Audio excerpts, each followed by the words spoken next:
Hello everyone, welcome back to my channel I hope guys are doing well. और आज हम continue करने वाले हैं अपनी एसक्यूएल बेसिक टू एडवांस की सीरीज में लीड कोड के क्वेश्चन, जिसमें आज हम सॉल्व करेंगे मीडियम डिफिकल्टी के क्वेश्चंस। लास्ट के 3 लेक्चर्स में हमने सॉल्व किए थे अप्रोक्स 51 क्वेश्चंस, जो कि हमारे थे इजी डिफिकल्टी लेवल पे। आज का हमारा टारगेट रहने वाला है कि जितने भी हमारे मीडियम में आते हैं अप्रोक्स हम 10 to 15 क्वेश्चन सॉल्व कर लें। अगर यहाँ पर है तो आपको क्या करना होगा, सिंपली लीड कोड पे जाके अपना अकाउंट क्रिएट करना है, और इसके अलावा यहाँ पे एक फिल्टर सेट कर लेना, डेटाबेस और डिफिकल्टी मीडियम। तो यहाँ से आपके पास जितने भी फिल्टर आउट होकर आ जाएंगे क्वेश्चन जो कि लाई करते हैं मीडियम डिफिकल्टी में। अब ये वीडियो बहुत टाइम बाद आ रही है, तो मैं ये तो समझ सकती हूँ कि आप थोड़ा छूट चुके होगे एसक्यूएल की प्रैक्टिस से। तो आपको क्या करना है कि एक बार जल्दी से नोट्स रीड करने हैं, सारे क्वेश्चंस से गो थ्रू करना है, और फिर आपको मीडियम लेवल के क्वेश्चन सॉल्व करने शुरू करने हैं। और ये प्लेटफॉर्म को चूज करने का रीजन सिर्फ ये था कि बच्चे इसे अपने रिज्यूमे हैं, वो कितने नंबर ऑफ क्वेश्चन सॉल्व कर चुके हैं, कंसिस्टेंसी शो कर सकते हैं अपने रिज्यूमे में किसी भी इंटरव्यूअर को। अब आज का हमारा टारगेट है एटलीस्ट 10 क्वेश्चन सॉल्व करना, और मैक्सिमम 15 तक तो हम पहुंच जाएं। तो यहाँ पर हमारे पास 3 पेजेस हैं, और थर्ड पेज पे सिर्फ एक क्वेश्चन है, सेकंड पेज पे 2 क्वेश्चन है, वरना मैक्सिमम यहाँ पे प्रीमियम है। और मैं उम्मीद करती हूँ कि सबके पास प्रीमियम नहीं होगा, मेरे पास भी नहीं है। तो हम जो प्रीमियम वाले क्वेश्चंस नहीं है वही सॉल्व करेंगे, और वो मोर देन इनफ होंगे प्रैक्टिस के लिए। तो अभी मैं करते हैं, बस सेकंड और थर्ड वाले पेज पे हमारे पास 3 क्वेश्चन है, तो पहले उन्हें सॉल्व कर लेते हैं, फिर हम आते हैं फर्स्ट पेज के क्वेश्चन पे। अब एक चीज, ये वीडियो आप बहुत लंबे टाइम बाद कर रहे हो, तो जहां तक मुझे लगता है कि या तो आप कॉन्सेप्ट भूल गए होगे, या फिर सिर्फ एक प्रॉपर रिवीजन के लिए प्लीज एक बार थ्योरी और लास्ट जो इजी लेवल के क्वेश्चन उन्हें गो थ्रू कर लेना, जिससे आपको इजी रहेगा इन क्वेश्चंस पे दोबारा आने के लिए। ठीक है। और मैं ट्राई तो बहुत करती हूँ कि बहुत कंसिस्टेंटली वीडियोस आती रहें, पर इतना पॉसिबल नहीं हो पाता, लेकिन मैं ट्राई कर रही हूँ कि जितना कंसिस्टेंटली मैं यहाँ पे आपके लिए वीडियो क्रिएट कर सकूं, प्रोजेक्ट लेकर आ सकूं, मैं लेकर आऊंगी। बस आपको थोड़ा टाइम देना पड़ेगा। और मैंने अभी जब चैनल खोला तो मुझे काफी सारी कमेंट्स मिली, जिन्होंने बहुत मोटिवेशन दिया मुझे कि हाँ, मुझे वीडियो क्रिएट करनी चाहिए अब। And I just like to say that thank you for such motivation. और चलो वीडियो को शुरू करते हैं, और ट्राई करते हैं कि हम सारे क्वेश्चन अच्छे से एक प्रॉपर अप्रोच के साथ समझें और सोल्व करें, बिना किसी भी डिफिकल्टी या बिना किसी क्वेश्चन के। तो चीज और यहाँ मेरा मोटिव रहेगा कि मैं एक क्वेश्चन पे मैक्सिमम 3 to 4 मिनट स्पेंड करूं। अगर कोई क्वेश्चन आता है कि बहुत ज्यादा कॉम्प्लेक्स है, तो हम उसे बहुत डीपली समझेंगे, वरना क्योंकि इजी हम 51 क्वेश्चन सॉल्व कर चुके हैं, तो ये वाले क्वेश्चन जहां तक मुझे उम्मीद है ये थोड़े इजी लगने वाले हैं आप सबको भी और मुझे भी। ठीक है। तो पहला क्वेश्चन देखते हैं, ये है हमारे पास ओड एंड इवन ट्रांजेक्शन्स। हमें यह करना होगा, एक टेबल है हमारे पास ट्रांजेक्शन्स की, write a solution to find the sum of amount for odd and even transaction for each day। आपको करना है ईच डे, मतलब हर एक दिन में आपको सम फाइंड करना है ओड और इवन ट्रांजेक्शन का, मतलब कि जितनी भी ट्रांजेक्शन हो रही है, अगर उनका अमाउंट ओड में है और इवन में, तो इवन वाले को अलग कर दो, ओड वालों को अलग कर दो, और उनका सम शो कर दो। अगर यहाँ पे कोई ओड या फिर इवन ट्रांजेक्शन बाय चांस नहीं होती है, तो उस केस में आपको क्या शो करना होगा, यहाँ पे 0। और जो आप रिजल्ट शो कर सकते हो वो आपको शो करना है ट्रांजेक्शन डेट के असेंडिंग ऑर्डर में। तो एक बार एग्जाम्पल देख लेते हैं। तो अगर आप इस एग्जाम्पल को देखोगे, तो यहाँ पे क्या है, देखो वन डेट है, वन डेट में हमारे पास 3 ट्रांजेक्शन हुई हैं। एक है 150 की, फिर है 200 की, फिर है 75 की। तो इवन कौन कौन सी है यहाँ पे, 150 और 200, और ओड कौन सी है, 75। तो 75 को हमने ओड में शो कर दिया, और इवन को किसमें शो कर दिया, 350। 150 प्लस 200 350। जब आप सेकंड डेट में गए, तो सेकंड डेट में 2 ट्रांजेक्शन थी, दोनों इवन थी, तो ओड नहीं थी, तो उस केस में आपने यहाँ पे कर दिया 0। क्वेश्चन पढ़ते ही हमें क्या समझ में आ गया, सबसे पहले हमें ग्रुपिंग करनी है। ग्रुपिंग किसके बेसिस पे करनी है, ट्रांजेक्शन डेट, क्योंकि हमें जो रिजल्ट शो करना है यहाँ पे ट्रांजेक्शन डेट के बेसिस पे शो करना है, सेपरेटली इन असेंडिंग ऑर्डर। जब मैंने इसकी ग्रुपिंग कर ली, ग्रुपिंग के बाद मुझे टेस्ट के मतलब केसेस अप्लाई करने हैं, इफ कंडीशंस अप्लाई करनी है, कि अगर मेरे पास अमाउंट क्या है, इवन, तो मैं उन्हें अलग से सम करूं, और अगर मेरे पास ओड है तो मैं उन्हें अलग से करूं। तो मुझे अपना एक फ्लो मिलेगा कि मुझे कोड क्या करना है। मुझे टेबल में से एक ही टेबल है, कॉम्प्लेक्स क्वेश्चन नहीं है, ट्रांजेक्शन टेबल है, ग्रुपिंग करने होगी ट्रांजैक्शन डेट के बेसिस पे, और यहाँ पे हमें टेस्ट केसेस बोल रही हूँ बार बार, केसेस अप्लाई करने होंगे, जहाँ पे मैं अमाउंट के ऊपर कंडीशन लगाऊंगी कि अगर अमाउंट हमारा क्या है यहाँ पे इवन, तो उनका एक जगह सम होगा, अगर वो ओड है तो उनका अलग जगह सम होगा। तो जिस तरीके से हमने सोचा है वैसा ही हम यहाँ पे कोड करने वाले हैं। हम क्या करेंगे, सिलेक्ट कॉलम को हम बाद में लिखेंगे, किस टेबल सेलेक्ट करने वाले हैं वो है हमारे पास ट्रांजेक्शन। अब इसमें हम ग्रुपिंग किसके बेसिस पे कर रहे थे, ग्रुप बाय ट्रांजेक्शन डेट, और जो हमें रिजल्ट देना है वो रिजल्ट किसके बेसिस पे देना है, ऑर्डर बाय ट्रांजेक्शन डेट के बेसिस पे। तो ये हो गया हमारा, सिर्फ ऊपर ऊपर से जो कोड है, जो मेन काम आता है वो आता है अब, जो हमें रिजल्ट में शो करना है। तो रिजल्ट आप देखोगे सबसे पहले हमारे पास आ रही है ट्रांजेक्शन डेट। तो जो ट्रांजेक्शन डेट है पहले मैंने वो शो किया, ट्रांजेक्शन डेट। अब मुझे ये करने हैं, दो कॉलम क्रिएट करने हैं जो कि हमारी टेबल में एग्जिस्ट नहीं करते। तो मैं क्या करूंगी, मैं अपना कोड लिखूंगी और उसे नाम दे दूंगी किस तरीके से, ओड सम, फिर कोमा, और जो तीसरा कॉलम होगा हमारे पास उसको मैंने नाम दिया यहाँ पे इवन सम। अब मेन है हमारा इसके अंदर का मतलब सिंटेक्स लिखने का कि किस तरीके से हमारा ये कोड इवेल्युएट करेगा हमारे ओड और इवन सम को। अब हमें करना है यहाँ पे सम अप्लाई करना है, तो हम क्या करेंगे, सम फंक्शन लिखेंगे दोनों केसेस में। हमें सम निकालना है, लेकिन किस बेसिस पे सम निकालना है, कि अगर केस, और इसको हम करेंगे एंड। यहाँ पे हम केस लगाते हैं, केस क्या लगा रहे हैं, अगर हमारा क्या है, अमाउंट कैसा है, ओड है। तो हमें पहले ओड, तो ओड के लिए क्या करेंगे, हमारा मॉड्यूल कितना आना चाहिए, रिमाइंडर 1 आना चाहिए। अगर ये होता है तो हम क्या देने वाले हैं इसे रिटर्न में, अमाउंट। अगर ये नहीं आता तो हम इसे रिटर्न करेंगे 0। सेम केस लिखेंगे हम इवन के उसमें। हम लिख रहे हैं केस, सिंटेक्स होता है केस और वो एंड होता है एंड क्लोज के साथ। फिर हम लिख रहे हैं कि अगर हमारा अमाउंट कितना है, अमाउंट इज इक्वल्स टू 0, तो हम लिखने वाले हैं कि हम रिटर्न करेंगे अमाउंट को, एल्स हम क्या रिटर्न करेंगे, 0 को। रन करके देखते हैं यहाँ पे हमारा क्या रिटर्न आता है। तो यहाँ पे देखो हमारा एक्सेप्ट। लेकिन अगर फिर भी कुछ स्टूडेंट्स को डाउट रहा हो तो मैं एक बार छोटा सा एक्सप्लेनेशन आपको दे देती हूँ, कि मान लो हमारे पास क्या थी, ये टेबल थी, हमने क्या किया, ग्रुपिंग करी ट्रांजेक्शन डेट के बेसिस पे। जब ट्रांजेक्शन डेट के बेसिस पे मान लो हमारे पास 3 कॉलम आए, 1 आईडी, 2 आईडी, 3 आईडी। यहाँ पे था इसका 300 अमाउंट, यहाँ था 150, और यहाँ था इसका यहाँ पे यहाँ 75 था ना, 75। अब जब ग्रुपिंग होती है तो वो ग्रुपिंग एक सेट की तरह क्रिएट हो जाती है, कि जो भी हम यहाँ फंक्शन लिखने वाले हैं ना वो इस पर्टिकुलर ग्रुप पर अप्लाई होने वाला है। तो हमने क्या लिखा, कि जब वो इस ग्रुप को इवेल्युएट कर रहा होगा तो वो पहली रो पे जाएगा, वो चेक करेगा क्या अमाउंट यहाँ पे इवन है। तो ओड के केस में हमने क्या लिखा हुआ था, केस, और उसे एंड किया हुआ था। हमने लिखा था कि जब हमारा अमाउंट, इस केस में क्या होगा, मॉड्यूल 1 होगा, तो ही हम अमाउंट को रिटर्न करेंगे, वरना हम 0 रिटर्न करने वाले हैं। और इवन के केस में क्या था, बस कंडीशन यहाँ पे, कि amount module 2 is equals to 0, तभी हम अमाउंट को रिटर्न करेंगे। अब ये देखो 300 आया, तो ओड के केस में अमाउंट में मॉड्यूल 1 नहीं बचा, तो यहाँ पे कितना आ गया, 0 सा। इवन के केस में मॉड्यूल 0 2 करने के बाद 0 हुआ तो अमाउंट रिटर्न हो गया, तो यहाँ पे आ गया 300। वो फिर सेकंड रो पर गया, यहाँ उसे मिला 150, तो ये भी इवन है, तो इस केस में सम हो गया, और इस केस में क्या रिटर्न हो गया, 0।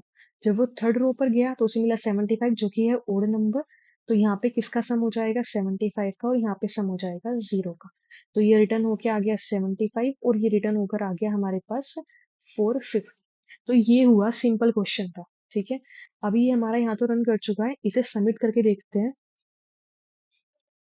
तो क्वेश्चन इजी था, मे भी कुछ बच्चों को कंफ्यूजन रहा हो, तो सिर्फ उसके लिए मैंने वो एक्सप्लेनेशन दिया आपको। अब आते हैं हम अपने नेक्स्ट क्वेश्चन की तरफ।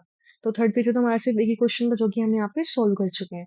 अब हम देखते हैं जो सेकंड पेज पे सिर्फ 2 क्वेश्चंस हमारे पास हैं, वो पहले सोल्व कर लेते हैं। फिर हमारा जो नेक्स्ट वीडियो इसके बाद वाले कुछ जो क्वेश्चंस रहेंगे वो फर्स्ट पेज से रहने वाले हैं। तो हमें क्या करना है, यहाँ पे काउंट करनी है सैलरी कैटेगरी। हमें कोई कैटेगरी डिफाइन होगी, उसके बेसिस पे हमें सैलरी काउंट करनी होगी। तो इसमें हमारे पास एक टेबल है, अकाउंट्स, अकाउंट आईडी उसके प्राइमरी की है और इनकम दी हुई है। हमें क्या बताया हुआ है कि लो सैलरी हम किसे बोलेंगे, अगर सैलरी लेस देन 20,000 है, एवरेज सैलरी होगी 20,000 टू 50,000, और हाई सैलरी होगी 50,000 से अबव।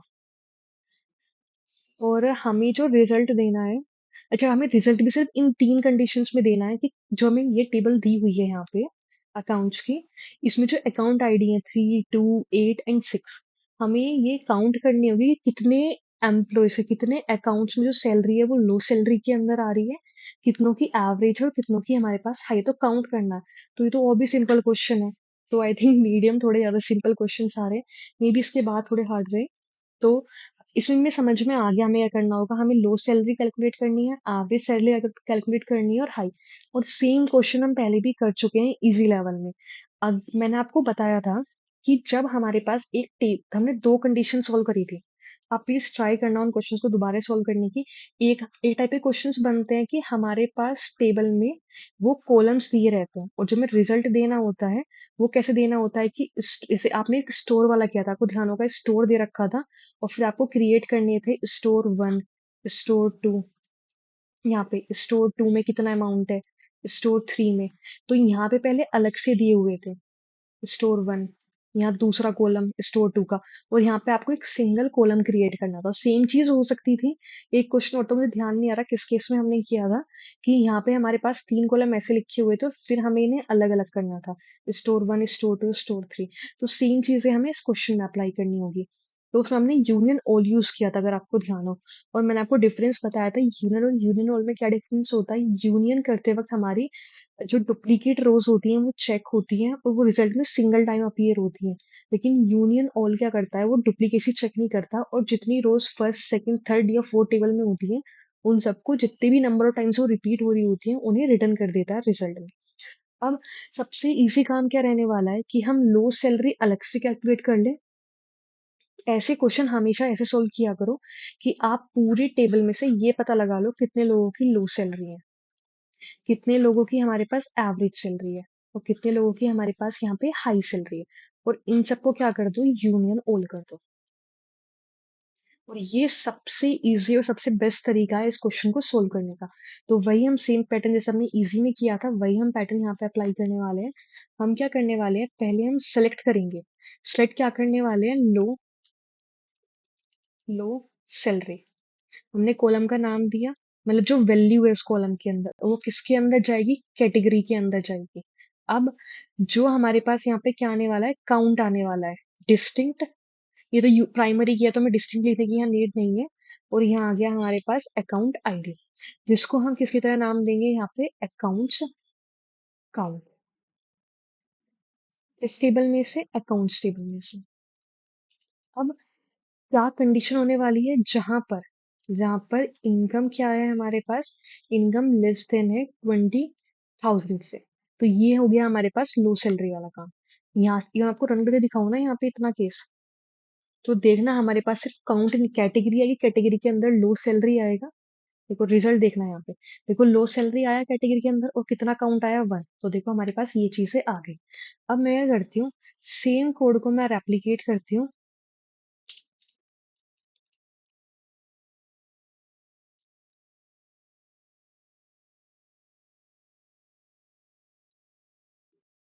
और यहाँ पे क्या लिखा मैंने कि ये हमारे पास एवरेज सैलरी होने वाली है। और एवरेज सैलरी कंडीशन क्या है कि इनकम किस किस के बीच में होगी, बिटवीन 20,000 एंड 50,000। फिर हमारे पास आती है हाई सैलरी, हाई सैलरी। तो इस केस में हमारी इनकम क्या होने वाली है, ग्रेटर देन होने वाली है 5 से। अब जब भी हमारे पास तीनों क्वेरीज निकल कर आ गई, हमें यह करना है सिंपल यूनियन। तो अगर हम यहाँ पे यूनियन भी यूज कर सकते थे लेकिन उसमें वो एक्स्ट्रा टाइम लेगा और हमें पता है कि यहाँ पे डुप्लीकेसी कोई एरर नहीं है, तो हम क्या कर सकते हैं, सिंपल यूनियन ऑल कर सकते हैं। तो ये हो गया हमारा यहाँ पे सेकंड क्वेश्चन सोल्व। एरर कहाँ पर आई है, एस अकाउंट।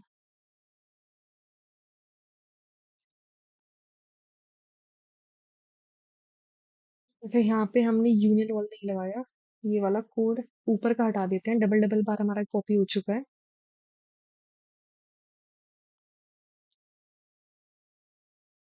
देखो अब हमारा एक्सेप्ट हो गया, सबमिट करते हैं इसे। और रिजल्ट किसी भी ऑर्डर में दे सकते थे तो हमारा सबमिट भी हो जाएगा। तो देखो ये हो गया हमारा यहाँ पे सबमिट। अब आते हैं हमें थर्ड क्वेश्चन की तरफ।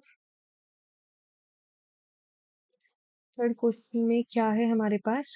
Confirmation rate 59% acceptance. देखते हैं कंफर्मेशन रेट में क्या है हमारे पास। साइन अप्स की टेबल है और कंफर्मेशन की टेबल है। और हमें जो रिजल्ट देना है, देखो जो बोल्ड है ना, बस उस पर ध्यान दिया करो, पूरा पढ़ने की नीड भी नहीं होती। हमें राउंड करना होगा 2 डेसिमल प्लेसेस तक। अगर हमें फाइंड करना है कंफर्मेशन रेट पता ही है आपको कि जितनी बार कंफर्म किया होगा, जितनी बार लॉगिन किया होगा, जो मुझे लग रहा है। तो देखो कंफर्मेशन रेट उन्होंने यहाँ पे एक्सप्लेन भी किया हुआ है कि जो यूजर है of a confirmation rate of a user is the number of confirmed messages divided by total request message। और यही जब भी आप कहीं पे भी रेट पढ़ लेते हो ना किसी नाम के आगे, तो ये चीजें बहुत बार क्वेश्चन में एक्सप्लेन भी नहीं की जाती है, लेकिन आपको खुद समझ में आ जाना चाहिए। ऐसे ही कंफर्मेशन रेट या फिर सक्सेस रेट, ऐसे जब भी कोई टर्म्स आती है तो हमें ये पता होता है कि उस यूजर ने मल्टीपल टाइम्स अप्लाई किया होगा, और जो उसका सक्सेस, कितनी बार सक्सेस मिली, वो रेट निकालना है। तो उसका तरीका क्या होता है कि जितनी बार सक्सेस मिली number of times divided by total number of उसने कितनी बार अप्लाई किया। तो वही सेम चीज है यहाँ पे कंफर्मेशन रेट में। तो यहाँ पे उस यूजर ने ट्राई करा है, जैसे 7 यूजर है, उसने 3 बार ट्राई करा और वो तीनों बार कंफर्म्ड हो गया, तो उसका आना चाहिए 1, क्योंकि 3 डिवाइडेड बाय 3, तो यहाँ आएगा 7 का 1। तो देखो कितना आया यहाँ पे 1। 3 ने कितनी बार ट्राई करा? 2 बार, उसका एक बार भी कंफर्म नहीं हुआ, तो 0 डिवाइडेड बाय 2, तो कितना आ गया यहाँ पे? 0। 2 ने कितनी बार किया? 2 बार, एक बार कंफर्म हो गया, तो 1/2 0.5, तो आ गया इसका ये। और यहाँ पे 6 ने ट्राई भी नहीं किया, तो उसका 0। तो ये इस सिर्फ रिजल्ट को देख के हमें ये पता लग गया कि जो हमारे पास ये टेबल है ना साइन अप्स, उसमें हमें लेफ्ट जॉइन अप्लाई करना होगा। अब जो मेरा तरीका होता है सॉल्व करने का, वो मोस्टली मैं ये क्या करती हूँ, आपने जब पहले भी देखा होगा कि जब मेरे पास एक कंफर्मेशन टेबल है ना, मैं इसी को ज्वाइन करने से पहले इसे जो मुझे डेटा चाहिए होता है मैं उसमें कन्वर्ट कर लेती हूँ। तो यहाँ पे मैं क्या कर सकती हूँ, मैं निकाल सकती हूँ कि जो 3 का है उसका कंफर्मेशन रेट क्या है, 7 का कंफर्मेशन रेट क्या है, 2 का कंफर्मेशन रेट क्या है। और जब मैं इसे ज्वाइन करूंगी तो जिसका जिससे ज्वाइन होगा उसकी वैल्यू शो हो जाएगी, वरना वहां पे क्या शो हो जाएगा? 0। तो अब हमें ये कैसे सोल्व करना होगा? हम क्या करने वाले हैं, ग्रुपिंग करनी होगी। ग्रुपिंग किसके बेसिस पे करनी होगी? यूजर आईडी के बेसिस पे। जब यूजर आईडी के बेसिस पे मैंने ग्रुपिंग कर ली, फिर मुझे निकालना होगा कितनी बार यूजर का जो एक्शन है वो क्या है? कंफर्म्ड है। तो उसका काउंट निकालना होगा, डिवाइडेड बाय करना होगा कंप्लीट काउंट के साथ। तो पहले हम क्या करते हैं, इस क्वेरी को लिखते हैं, बाद में ज्वाइन वाला सिनेरियो वो तो इजी है। पहले हम अपनी कंफर्मेशन टेबल में जितना हमें रिजल्ट चाहिए वो फिगर आउट कर लेते हैं। तो वो कैसे रहने वाला है, मैं सिलेक्ट करने वाली हूँ किस टेबल में से, कंफर्मेशन टेबल में से। किसके बेसिस पे? पहले ग्रुपिंग करूंगी। ग्रुपिंग होगी हमारी किसके बेसिस पे? यूजर आईडी के। ऑर्डर हमें कुछ करना ही नहीं है, तो हमारी एक क्वेरी हमारी यहाँ होती है। तो अब हम इसकी लिखते हैं कंडीशन। अब इसमें से मुझे क्या चीज चाहिए? यूजर और उसका कंफर्मेशन रेट, क्योंकि साइन अप का तो वैसे भी उसमें कोई वो नहीं है, एक्शन जो प्ले करेगा कंफर्मेशन रेट को फिगर आउट करने में। वो सिर्फ हम किस टेबल से फिगर आउट कर सकते हैं? कंफर्मेशन से। तो हम यहाँ पे यूजर लेंगे, यूजर की आईडी, और साथ में हम इवेल्युएट करेंगे कि उसका कंफर्मेशन रेट क्या था, एज कंफर्मेशन रेट। अब क्वेश्चन आता है कि कंफर्मेशन रेट कैसे होगा। तो आपको फॉर्मूला पता है क्या करना है, कि जहां पे एक्शन कंफर्म्ड है पहले उसका मैं काउंट निकाल लूं और डिवाइड कर दूं टोटल काउंट से। ठीक। तो ये मुझे निकालना होगा और उसमें मुझे राउंड करना होगा 2 डेसिमल प्लेसेस तक। तो सबसे पहले हमको पता है कि हम क्या करते हैं, राउंड कर देते हैं अपने क्वेश्चन को 2 डेसिमल प्लेसेस तक। और क्या करते हैं, एक काम करते हैं, नेक्स्ट लाइन में लेके चलते हैं और यहाँ करते हैं अपना कोड। अब जो फॉर्मूला है कंफर्मेशन रेट निकालने का वो देखते हैं।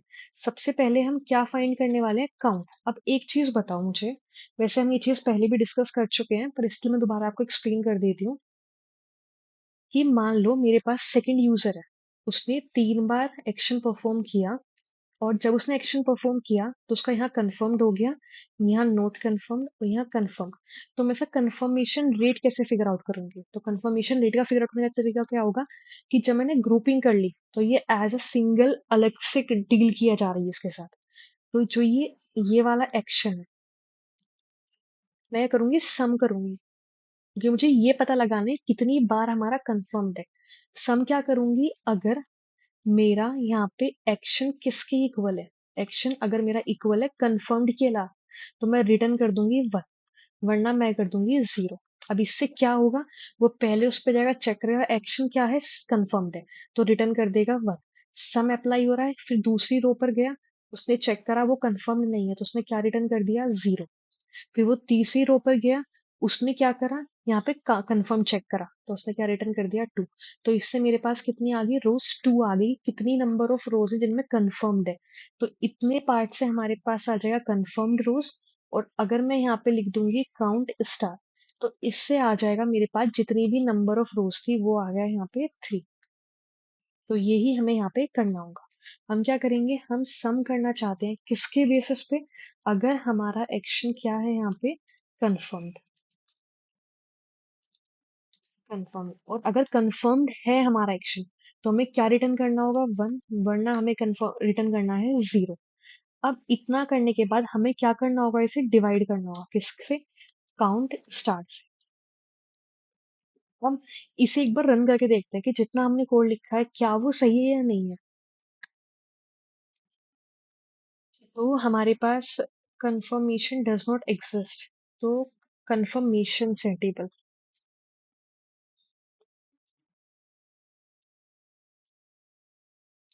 तो हमारे पास अभी तो ऑफ कोर्स गलती आने वाला है, तो हमारे पास कितना निकल के आ गया, 3। और 3 का कितना आ गया, 0। 7 का 1, और 2 का, तो रिजल्ट हमारे पास सही आ गया। अब हमें सिंपली ये करना है, इसे ज्वाइन करना है।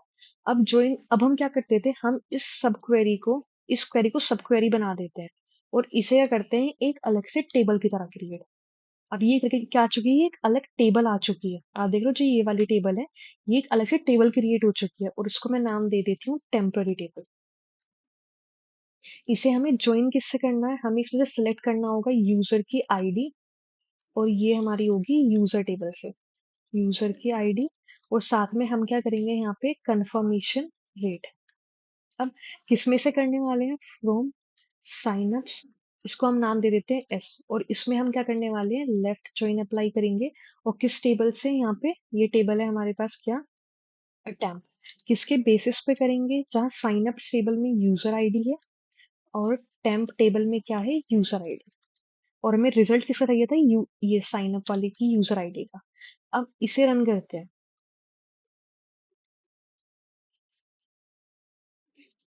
अब देखना यहाँ पे रिजल्ट क्या आया हमारे पास, आउटपुट में यूजर आईडी आ गई, कंफर्मेशन रेट आ रहा है। लेकिन आप एक चीज नोटिस कर रहे हो, यहाँ पे प्रॉब्लम क्या आ रही है, 3 का 0 आ रहा है, ठीक है। 7 का कितना आ रहा है, 1, वो भी ठीक है। 2 का 0.5, लेकिन 6 के केस में आ रहा है 0।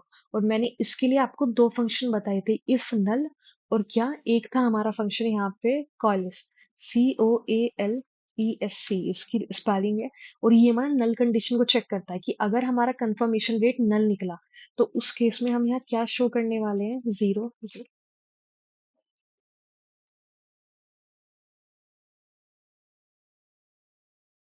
अभी भी क्या गलती आ गई हमारे पास, हमने, हाँ, इसको हमने, कॉलम का नाम आ रहा है हमारा ये पूरा करके, अब इसको हमें रीनेम करना होगा दोबारा से, कंफर्मेशन रेट से। ये क्वेश्चन मुझे काफी अच्छा लगा कि इसमें हमने ग्रुपिंग पढ़ ली, ज्वाइन पढ़ लिया, सम भी आ गया, काउंट भी आ गया, कॉलेज फंक्शन भी आ गया, सब कुछ चीज, ग्रुपिंग बाय और में सब कुछ चीजें आ चुकी हैं। तो क्वेश्चन काफी अच्छा है, तो हमारे ये एक्सेप्ट हो रहा है। इसे सबमिट करते हैं। लेकिन पता है इस वाले क्वेश्चंस में क्या आ जाता है ना, इन वाले क्वेश्चन में जब हम सब क्वेरी क्रिएट करते रहते हैं ना, तो हमारे साथ क्या प्रॉब्लम होती है कि जो क्वेरी है ना वो बहुत कॉम्प्लेक्स क्रिएट हो जाती है। ये हम लोग के लिए तो समझ में आसानी से आ जाता है कि हाँ भाई, मतलब हमने किया है तो कि क्या सोच के किया है, कि पहले हमने सब क्वेरी लिखी है, फिर उस सब क्वेरी को डिफरेंट टेबल बनाया, फिर ज्वाइन अप्लाई किया, फिर डेटा एक्सट्रैक्ट किया, तो वो एक अलग पार्ट है। लेकिन कोई दूसरा बंदा आके इस कोड को देखेगा ना, तो उसे बहुत कॉम्प्लेक्स लगेंगे। तो इसके लिए एक चीज आती है CTE करके, ठीक है। बहुत सारे लोगों ने कमेंट सेक्शन में भी डाला था कि मैं वो बता दूं, तो उसके लिए कोई अलग से सेपरेट वीडियो क्रिएट करने का कोई मेरा मतलब नहीं था, तो मैं आपको यही समझाती हूँ। तो इस क्वेरी को हम कॉम्प्लेक्स क्वेरी को थोड़ा इजी वे में कैसे कन्वर्ट कर सकते हैं। तो आपको ये दिख रहा है यहाँ पे कि ये पूरी एक सब क्वेरी है, जो कि है ये, एस को हटा देते हैं अभी। और ये जो पार्ट है, अगर मैं ऐसा कर लेती यहाँ पे, मैं टेम्प को अलग से इवेल्युएट कर लेती और यहाँ मैं टेम्प लिख देती, तो क्वेरी कितनी सिंपल लग रही है। तो ये करने का तरीका क्या होता है कि मैं अपनी क्वेरी से ऊपर क्या लिख दूंगी, विद का यूज करूंगी। टेम्प नाम दूंगी जो भी आप यहाँ टेबल ले रहे हो। अभी मैं टेम्पररी टेबल दे रही हूँ, तो मैं टेम्पररी टेबल को पहले ही इवेल्युएट कर लूंगी और मैं यहाँ ऐसा करता है, एक अलाइस का काम करता है। और जो मेरी सब क्वेरी थी मैं वो यहाँ लिख दूंगी। और ये समझने में आसानी रहेगी, जो टेम्प है वो क्या है, ये टेबल है। अब उस टेबल का क्या हो रहा है, यहाँ पे लेफ्ट ज्वाइन हो रहा है। तो देखते हैं, और इसी को हम बोलते हैं सीटीई। इससे हमारी कॉम्प्लेक्स क्वेरी थोड़ी इजी हो जाती है, और जब सबमिट करेंगे तो सिंपल यही कॉन्सेप्ट था। तो अलग से कोई वीडियो क्रिएट करने का कोई मेरा वो था नहीं मोटिव इस पे, पर मैंने यहाँ आपको एक्सप्लेन कर दिया है अभी। अब मैं कोशिश करूंगी, अगर मेरे को क्वेश्चन में अगर सब क्वेरी आती है ना, तो मैं उसे ऐसे ही अलग से करके दिखा दूं, जिससे आप लोग भी थोड़े हैबिचुअल हो जाओ कि कहाँ पे और कैसे आप इसे यूज कर सकते हो। तो हमने 3 क्वेश्चन अभी तक सोल्व कर लिए हैं। सेकंड पेज के भी सारे क्वेश्चन हमारे सोल्व हो चुके हैं यहाँ पे। अब चलते हैं फर्स्ट पेज पे फाइनली। और यहाँ पर तो अच्छे खासे क्वेश्चन है, तो आई थिंक इस वीडियो में तो कवर नहीं हो पाएंगे, लेकिन ट्राई करते हैं अगर एक वीडियो में सोल्व हो जाए। हाँ, सेकेंड हाईएस्ट सैलरी सबसे ज्यादा पूछे जाने वाला क्वेश्चन। आप इंटरव्यू में देख लो, किसी कंपनी के सिलेक्शन राउंड में चेक कर लो, या फिर जब आप अपने डीबीएमएस में एसक्यूएल वाला पार्ट पढ़ते हो तब हमेशा ये क्वेश्चन पूछा जाता है। और इस क्वेश्चन को सोल्व करने के तरीका बहुत ज्यादा है, मतलब वेरियस वेज है।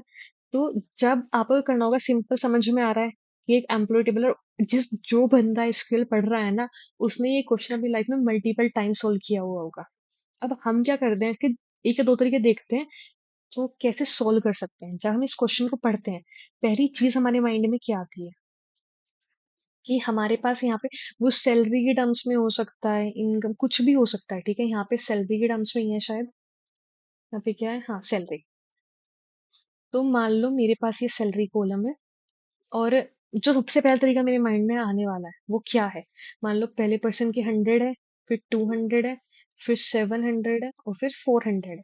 और मुझे सेकंड हाईएस्ट सैलरी फाइंड करनी है, तो यहाँ पे आंसर क्या आने वाला है, 400। अब ये मैं सोल्व कैसे कर पाती, अगर मैंने बहुत कुछ ना पढ़ा हुआ होता और मैं बिल्कुल नूब की तरह से सोल्व करना चाहती, मैं करती इसे ऑर्डर बाय कर देती। ऑर्डर बाय सैलरी, किसके उसमें, डिसेंडिंग ऑर्डर में।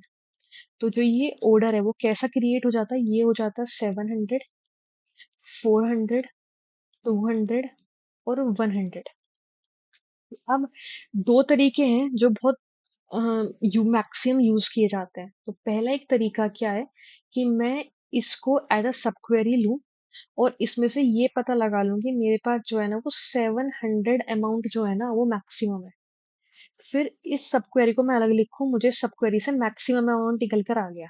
अब जो मेरी प्रॉपर टेबल थी ये वाली, इसमें मैं क्या करूँ, यहाँ पे मैं वो डेटा फिल्टर आउट कर लूँ उन यूजर्स का जिनकी सैलरी 700 नहीं है। जिनकी सैलरी 700 नहीं है तो वो कितने आ गए, 100, 200 और 400। इनको मैं ऑर्डर बाय करूंगी। अब क्या आ जाएगा मेरे पास, 400, 200 और 100। चाहे तो आप अब यहाँ पे विंडो फंक्शन यूज कर सकते थे ऑर्डर बाय करके, जिसमें आप फर्स्ट वैल्यू कैलकुलेट कर लेते, वरना आप यहाँ पे क्या कर सकते थे, मैक्स भी यूज कर सकते थे। अब ये एक तरीका हो गया। दूसरा तरीका हो गया मैक्स वैल्यू फाइंड करने का। तो इस प्रॉपर पैटर्न से आपके टू वेज बन गए। एक तरीका होता है कि जब हमने इसे ऑर्डर बाय कर लिया, तो मैं कलर चेंज कर लेती हूँ जिससे थोड़ा इजी रहे समझने में। तो यहाँ पे लेते हैं ब्लू। हमने क्या करा, हमने ये ऑर्डर बाय कर लिया। एक होता है लिमिट और ऑफसेट का कॉन्सेप्ट। तो ऑफसेट हमारा बाय डिफॉल्ट कहाँ सेट रहता है, सबसे टॉप वाली रो पर। हम क्या कर सकते हैं, ऑफसेट को हटा के दूसरी वैल्यू सेट कर सकते हैं। सिंपल क्या लिख के कि मैं ऑफसेट करना चाह रही हूँ, ये बाय डिफॉल्ट 0 होता है। अगर मैं 1 कर दूंगी ना, तो ये जिस जगह पे है उससे अगले वाले उस पर आ जाएगा। तो अब ये यहाँ से हट के पॉइंट करना शुरू कर देगा 400 पे। अब मैं कर सकती हूँ, यहाँ पे बता सकती हूँ लिमिट 1।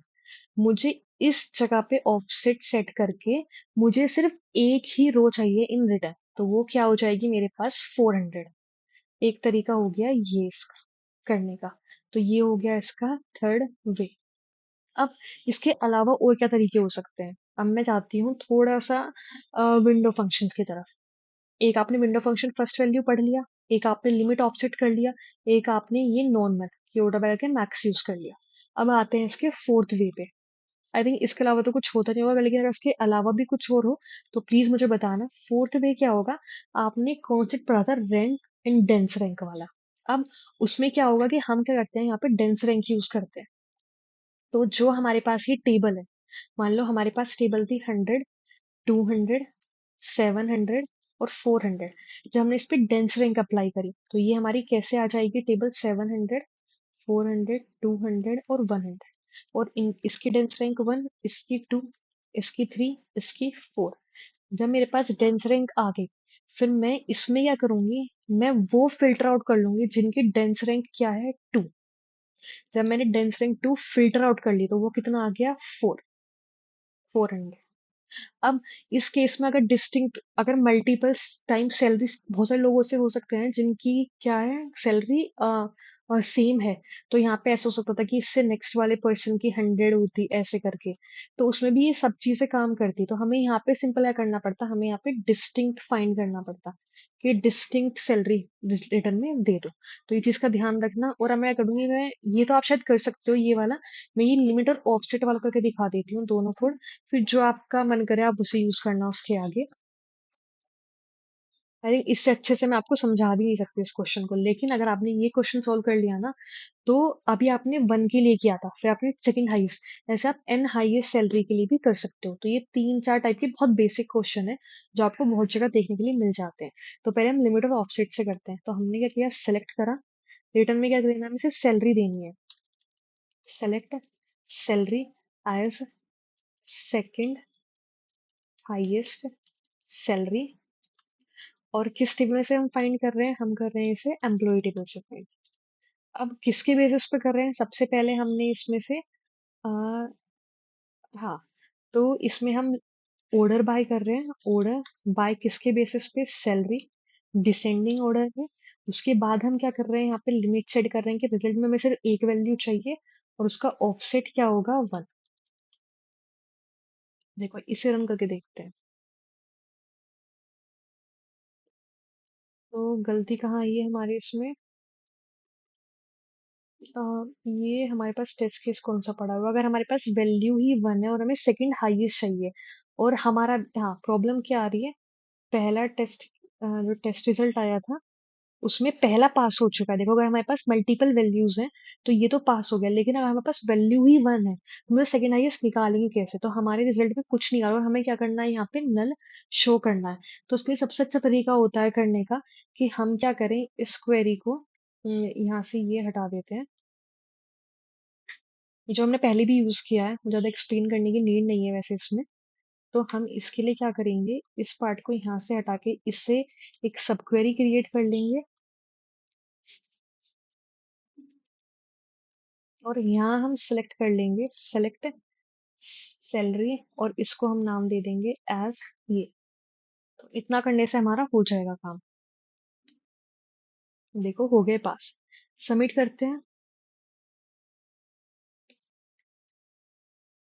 अच्छा यहाँ पे डिस्टिंक्ट, यहाँ पे क्या आ रहा है, एक्सपेक्ट किया गया था, यहाँ पे नल। ये क्या चीज है यहाँ पे कि हमारे अगर दो है तो एक सिंगल आ रही है, तो यहाँ पे हम क्या करते हैं, सेलेक्ट,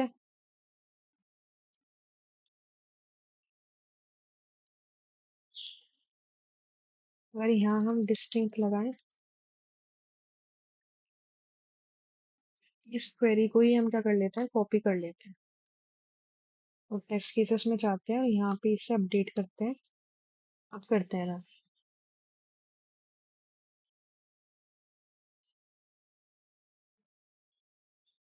तो अब पास हो रही है, अब सबमिट करके देखते हैं। वो देखो अब हो गई हमारी ये वाली पास, तो डिस्टिंक्ट वाला ही केस था। अब हम इसे करते हैं डेंस रैंक के थ्रू सोल्व। तो मैं इस पूरे कोड को हटाती हूँ। हम क्या करने वाले हैं, यहाँ पे सेलेक्ट करने वाले हैं, क्वेश्चन खोल लेते हैं, डिस्क्रिप्शन, कोड में क्या, हाँ हमारे पास क्या है कि एक हम सिर्फ सैलरी फाइंड करेंगे। तो सैलरी किस बेसिस पे फाइंड करने वाला है, सबसे पहले हम इसमें डेंस रैंक अप्लाई करेंगे। तो मैं आपको कोड बताया था यहाँ पे कि डेंस रैंक कैसे है कि अपनी जो सैलरी है उसमें हम अप्लाई कर देंगे डेंस रैंक, और फिर उसमें से हम वैल्यू फाइंड कर लेंगे डिस्टिंक्ट वैल्यू। तो अब हमें इसमें कैसे करना होगा, हमें यहाँ पे लिखना होगा सेलेक्ट सैलरी। अब सैलरी जो हम यहाँ पे सेलेक्ट करेंगे वो होगी हमारी डेंस रैंक के बेसिस पे। तो आपको पता है डेंस रैंक कैसे निकलती है हमारी? तो हमने क्या करा, आईडी, सैलरी, और सबसे पहले हर एक सैलरी पे उसकी डेंस रैंक निकाल लेते हैं या फिर रैंक निकाल लेते हैं। तो हम डेंस रैंक यूज करते हैं। अब ये किसकी डेंस रैंक निकलेगी? तो हम ओवर यूज करते हैं विंडो फंक्शंस बताने के लिए, और ऑर्डर बाय करते हैं अपनी सैलरी को डिसेंडिंग ऑर्डर में। ठीक। और इसको हम नाम दे देते हैं एज एन आर एन के। किस टेबल में से? फ्रॉम एम्प्लॉय टेबल से। तो इतना करने से क्या हो रहा है अभी हमारे पास? अभी जो हमारा रिजल्ट आ रहा है वो आ रहा है कि हमारे पास आईडी आ गई, उसकी सैलरी कितनी है। चलो यहाँ तो सेम सेम है, थोड़ी डिस्टिंक्ट है, उन्हें यूज करते हैं। तो टेस्ट केसेस लिखते हैं अपने आप। हमने क्या करा, यहाँ पे 200 लिख दिया। अब इसे रन करते हैं। तो देखो 200 की 1 रैंक आ जाएगी, फिर 100 की हमारी कितनी आ जाएगी रैंक यहाँ पे? 2। जहाँ हमारे पास डेंस रैंक आ गई। देखो यहाँ पे आ गई ना 200 की 1 और 2। अब इस क्वेरी को हम क्या करेंगे, सब क्वेरी लेंगे, और इसमें से क्या फिल्टर आउट कर लेंगे जहाँ पे हमारी डेंस रैंक क्या है? 2, क्योंकि सेकंड हाईएस्ट सैलरी वही होगी। Where rank is equals to 2। ठीक। और इसको नाम दे देते हैं अभी एज टेम्पररी टेबल। और इस वाली टेबल में से हम क्या फाइंड करने वाले हैं? Select distinct salary from. तो ये हो गई हमारी टेबल।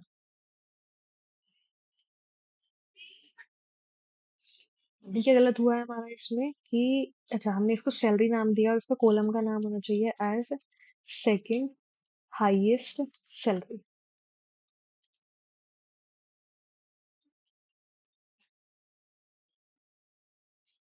पहला टेस्ट केस हमारे पास पास हो चुका है, जिसमें हमारी वैल्यूज क्या है? डिस्टिंक्ट है।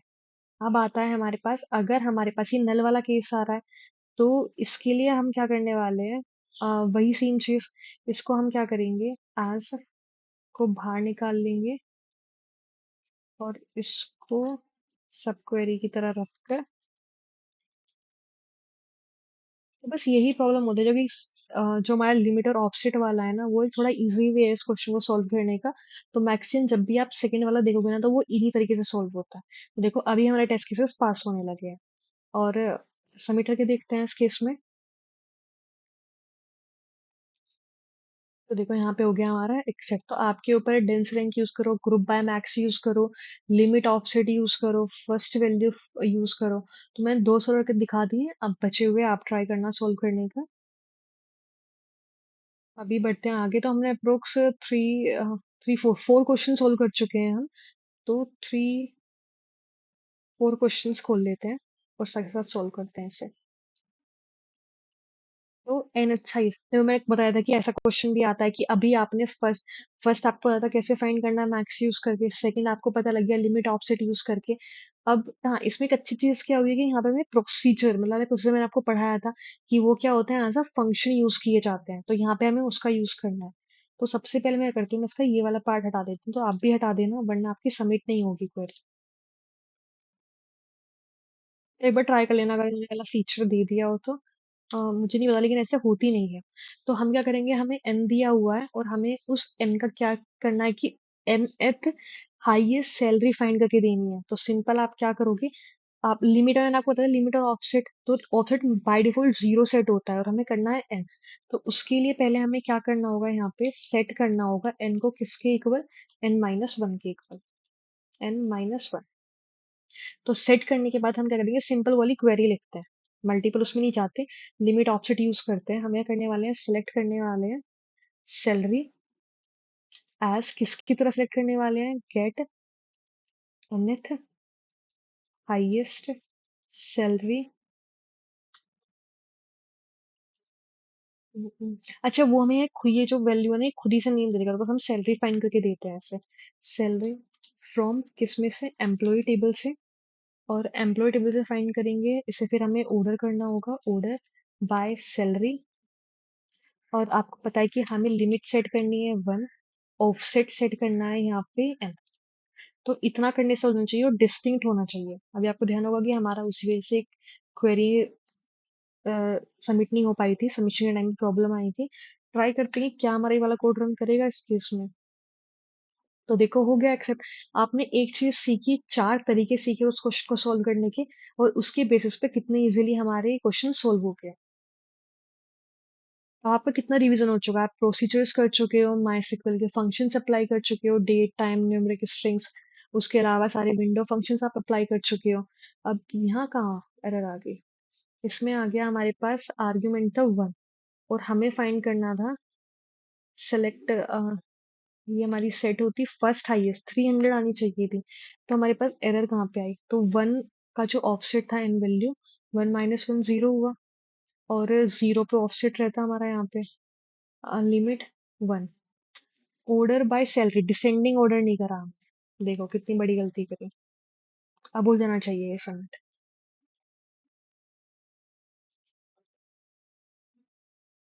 देखो हो गया सबमिट। तो ये क्वेश्चन हम सॉल्व कर चुके हैं। अब आते हैं रैंक स्कोर्स की तरफ। रैंक स्कोर्स में क्या है? टेबल है स्कोर्स की, आपको कंडीशंस दी हुई है। आई थिंक कॉम्प्लेक्स है ये क्वेश्चन, पढ़ते हैं पूरा। The score should be ranked from the highest to the lowest. हमें स्कोर्स को रैंकिंग देनी है हाईएस्ट टू लोवेस्ट, मतलब डिसेंडिंग ऑर्डर में। हमें मेक श्योर करना है कि अगर टाई होता है दो स्कोर्स के बीच में, मतलब दो स्कोर सेम सेम आते हैं, तो उनकी सेम रैंकिंग होनी चाहिए। और टाई के बाद जो नेक्स्ट रैंकिंग होगी वो कॉन्जिक्यूटिव। अरे यार ये बहुत बड़ा एक्सप्लेन किया हुआ है, लेकिन अगर आपने थ्योरेटिकल वीडियोस देखी हुई होंगी, रैंक और डेंस रैंक इन्होंने पहले से फंक्शंस क्रिएट किए हुए हैं। और जो भी यहाँ पे 3 पॉइंट्स लिखे हुए हैं ना, ये डेंस रैंक को डिफाइन करते हैं। तो सिर्फ क्वेश्चन बड़ा है, लेकिन क्वेश्चन पढ़ते ही समझ में आ गया कि आप क्या यूज कर सकते हो। यहाँ पे डेंस रैंक यूज कर सकते हो, और क्वेश्चन एक लाइन के अंदर सोल्व है यहाँ पे। और रिजल्ट आपको फाइनल रिटर्न कर देना है स्कोर के बेसिस पे। बस एक लाइन यार, मतलब बहुत इजी क्वेश्चन है। मैं करना है यहाँ पे सिलेक्ट करना है स्कोर, साथ में हमें फाइंड करना है डेंस रैंक। डेंस रैंक किसकी फाइंड होगी? पहले हम इसको विंडो फंक्शन के लिए हम ओवर यूज करते हैं। ऑर्डर बाय करेंगे किसके बेसिस पे? स्कोर के बेसिस पे। उसको हम नाम देंगे रैंक। अब एक चीज, रैंक क्या होता है? यहाँ पे फंक्शन होता है, तो कभी भी हम फंक्शन के नेम पे किसी भी कॉलम का नाम नहीं दे सकते। लेकिन अगर आपको बोला गया है, तो आप क्या लगा सकते हो? ऐसे टिल्टेड वो लगा सकते हो, जो कि हमारे टैब वाले बटन के ऊपर होते हैं, ठीक है? वो आप यूज कर सकते हो। किस टेबल में से हमें यूज करना है? ये फेच करना है स्कोर टेबल में से। और रिजल्ट तो स्कोर के बेसिस पे ही होगा, डिसेंडिंग ऑर्डर में। ऑर्डर बाय, हाँ, हाईएस्ट होगा, तो हम इसे क्या कर देते हैं? डिसेंड। अब रन करते हैं। देखो एक्सेप्ट हो चुका है, सबमिट करके देखते हैं। तो काफी अच्छी स्पीड रही है हमारी ओवरऑल इस पूरी वीडियो में। और ये भी हो गया हमारा यहाँ पे सबमिट। अब आते हैं नेक्स्ट क्वेश्चन की तरफ, जो कि है कॉन्जिक्यूटिव नंबर्स। क्वेश्चंस काफी अच्छे हैं, यहाँ पे हमें काफी सारे फंक्शंस यूज करने के लिए मिल रहे हैं। और कॉन्जिक्यूटिव नंबर्स में क्या होगा? हमें वो सारे नंबर्स फाइंड करने हैं जो कि अपीयर हो रहे हैं एटलीस्ट 3 टाइम्स कॉन्जिक्यूटिवली। कॉन्जिक्यूटिवली का मतलब होता है 1 बाय 1, मतलब आगे पीछे। अगर वो 3 टाइम्स रिपीट हो रहे हैं, तो हमें क्या करना है? वो नंबर रिटर्न कर देना है। जैसे एग्जाम्पल देखते हैं। हमारे पास आईडी है 1 2 3 4 5 6 7। नंबर 1 जो है वो एग्जैक्टली 3 टाइम्स एक साथ रिपीट हो रहा है, तो रिजल्ट में क्या आ गया? 1। उसके अलावा यहाँ पे 2 सिर्फ 2 टाइम्स रिपीट हुआ था, तो हम नहीं मानेंगे, बीच में कितना आ गया? 1। तो एक साथ, तो मुझे तो ये क्वेश्चन पढ़ते हुए समझ में आया। क्या कर सकते हो? हमने एक फंक्शन पढ़े थे, लीड लैग, अगर आपको ध्यान है। लैग क्या करता है? जिस रो पे हम होते हैं उससे पहले वाली रो से डील करता है। लीड क्या हेल्प करता है? उससे नेक्स्ट वाली रो पे। तो इस क्वेश्चन को सोल्व करने का सबसे इजी तरीका है, मे बी आपको थोड़े कॉम्प्लिकेटेड लग रहे हो, पर आप एक बार सोल्व कर लोगे ना, तो आपको दिमाग में आ जाएगा कि ये क्वेश्चंस आपको कैसे और कहाँ ये फंक्शंस यूज करने होते हैं। अब मान लो कि मेरे पास क्या थी? यहाँ पे टेबल थी 1 2 3 4 5 6 7, और इनकी क्या थी? इसकी वैल्यू थी 1। 1 3 टाइम्स आ रहा था, फिर 2 था, हाँ। ये हमारे पास वो थी टेबल। मैं कर सकती हूँ, मैं इस टेबल से को यूज करके एक नई टेबल क्रिएट कर सकती हूँ। मैं क्या करूंगी? इस टेबल में सबसे पहले जो मेरी आईडी है, हर एक आईडी के लिए 3 4 5 6 7, हर एक आईडी के लिए जो भी उसका नंबर है, जो नंबर है वो नंबर क्या क्या है यहाँ पे? 1 2 2। मैं, ये नंबर हो गए हमारे पास, ये इसकी आईडी हो गई। अब मैं क्या निकालूंगी यहाँ पे? एक मैं इसके जो पीछे वाला वैल्यू है लैग निकाल लूंगी, और एक इसके यहाँ पे लीड निकाल लूंगी। लैग क्या है 1 का? कुछ भी नहीं है। लीड क्या है? 1। इसका क्या है? यहाँ पे लैग भी 1 है, लीड भी 1 है। इसका लैग 1 है, लीड 2 है। 2 का लैग 1, और लीड कितना है? 1।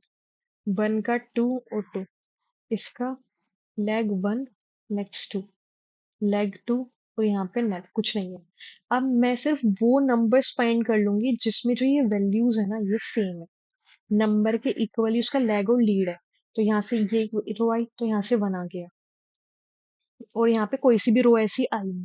तो ऐसा हो सकता था ना कि यहाँ पे 4 टाइम्स वन हो, तो एक रो के चांसेस थे कि वो भी, तो हम क्या करेंगे, डिस्टिंक्ट नंबर्स फाइंड कर लेंगे। तो आपको समझ में आया क्या करना है, आपको इस टेबल को कन्वर्ट करना है पहले इस टेबल में से, फिर डेटा फिल्टर करना है नंबर को मैच करते हुए लैग और लीड के साथ, और फिर आपको रिटर्न कर देना है वो नंबर।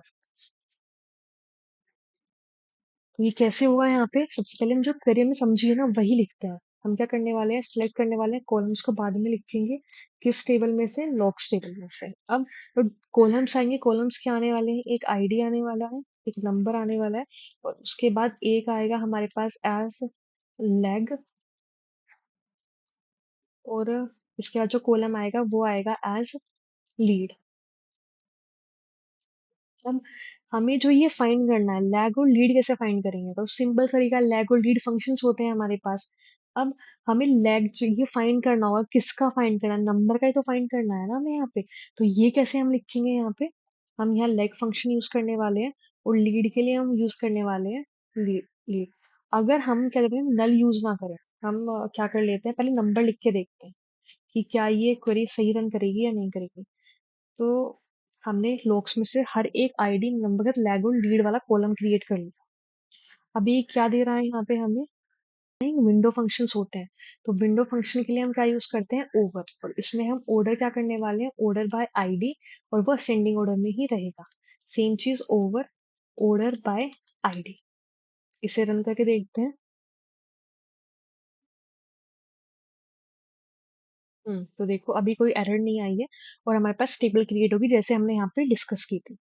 तो जो ये टेबल क्रिएट हुई, अब हम क्या करने वाले हैं, इसमें से वो सिर्फ नंबर्स फाइंड करने वाले हैं जिनका नंबर इक्वल है लैग और लीड के साथ। तो इसको हमने क्या किया, सब क्वेरी की तरह ट्रीट करना शुरू किया, और इसमें से हमने क्या फेच करा, सेलेक्ट नम, साथ में हमने क्या करा, डिस्टिंक्ट नम। डिस्टिंक्ट नम कैसे, फ्रॉम, और जो ये टेबल है इसको हमने नाम दिया एज टेम्पररी टेबल, जहां पर जो नम है वो किसके इक्वल है, लैग के इक्वल है, और साथ में किसके इक्वल है, लीड के।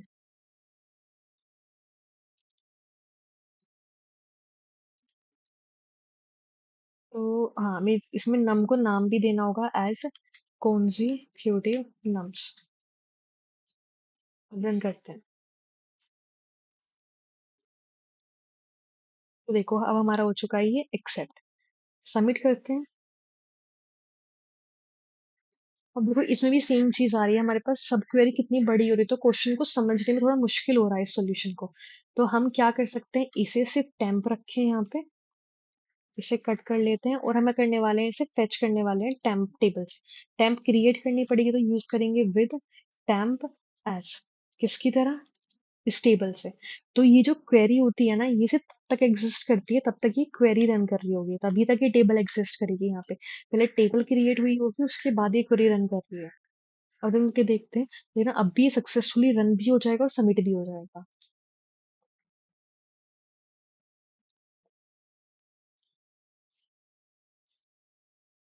देखो हो गया ये हमारा सबमिट। अब आते हैं नेक्स्ट क्वेश्चन की तरफ, जो कि है हमारी department high salary. I think same question हम पहले भी कर चुके हैं। यहाँ पे क्या हुआ, हर एक डिपार्टमेंट क्या करनी होगी, चार्जिंग पे लगा लेते हैं लैपटॉप। तो यहाँ पे हमारे पास एक एम्प्लॉय टेबल है, एम्प्लॉयज की सैलरी गिवन है, किस डिपार्टमेंट से बिलोंग करते हैं वो गिवन है, और डिपार्टमेंट टेबल है गिवन। हमें क्या फाइंड करना है कि हर एक डिपार्टमेंट में, अच्छा थोड़ा क्वेश्चन अच्छा है, हर एक डिपार्टमेंट में वो कौन सा एम्प्लॉय है जो उस डिपार्टमेंट की मैक्सिमम सैलरी के इक्वल उनकी सैलरी है। तो मतलब हमें क्या फाइंड करना होगा, पहले हमें फाइंड करना होगा कि आईटी डिपार्टमेंट में मैक्सिमम सैलरी कितनी है, फिर हमें ये फिगर आउट करना पड़ेगा कि कितने एम्प्लॉयज है जिनकी सैलरी उस मैक्सिमम सैलरी के इक्वल है, वही हमें यहाँ पे रिजल्ट में देना होगा। तो क्वेश्चन थोड़ा सा कॉम्प्लेक्स है, मल्टीपल जो सब क्वेरीज क्रिएट हो सकती हैं। तो थोड़ा सॉर्ट करने की कोशिश करते हैं। सबसे पहले हम एम्प्लॉय टेबल को यूज करेंगे, और ग्रुपिंग कर देंगे डिपार्टमेंट आईडी के बेसिस पे, उसमें से हमारे पास मैक्सिमम सैलरी आ जाएगी हर एक डिपार्टमेंट की। तो पहले यही करते हैं। इसमें क्या कर रहे हैं, हम यहाँ पे सेलेक्ट कर रहे हैं, क्या कर रहे हैं यहाँ पे सेलेक्ट डिपार्टमेंट की आईडी, डिपार्टमेंट आईडी, और क्या फाइंड कर रहे हैं मैक्स सैलरी।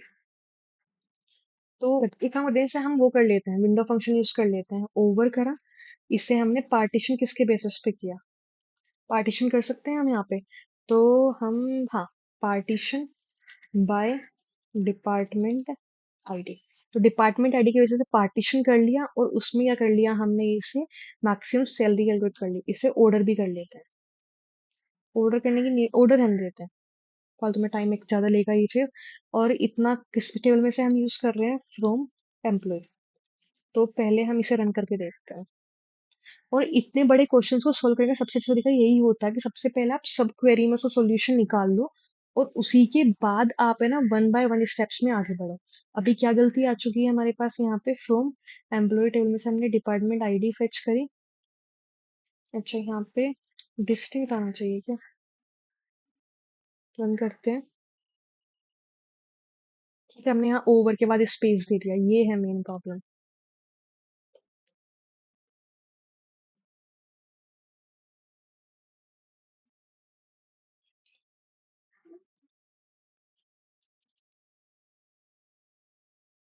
पार्टीशन की स्पेलिंग भी गलत है, अभी भी गलत है, PART। अब आएगा। तो हमसे ये गलती होगी, मैंने कितनी, select department ID max over partition by department ID.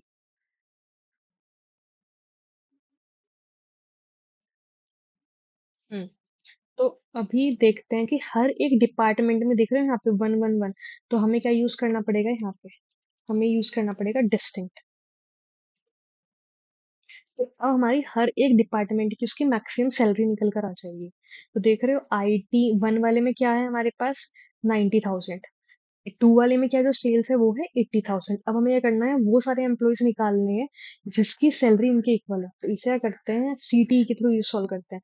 हमने इसे नाम दिया विद एज मैक्स सैलरी, जिसको हमने यहाँ पे अलग से क्रिएट किया।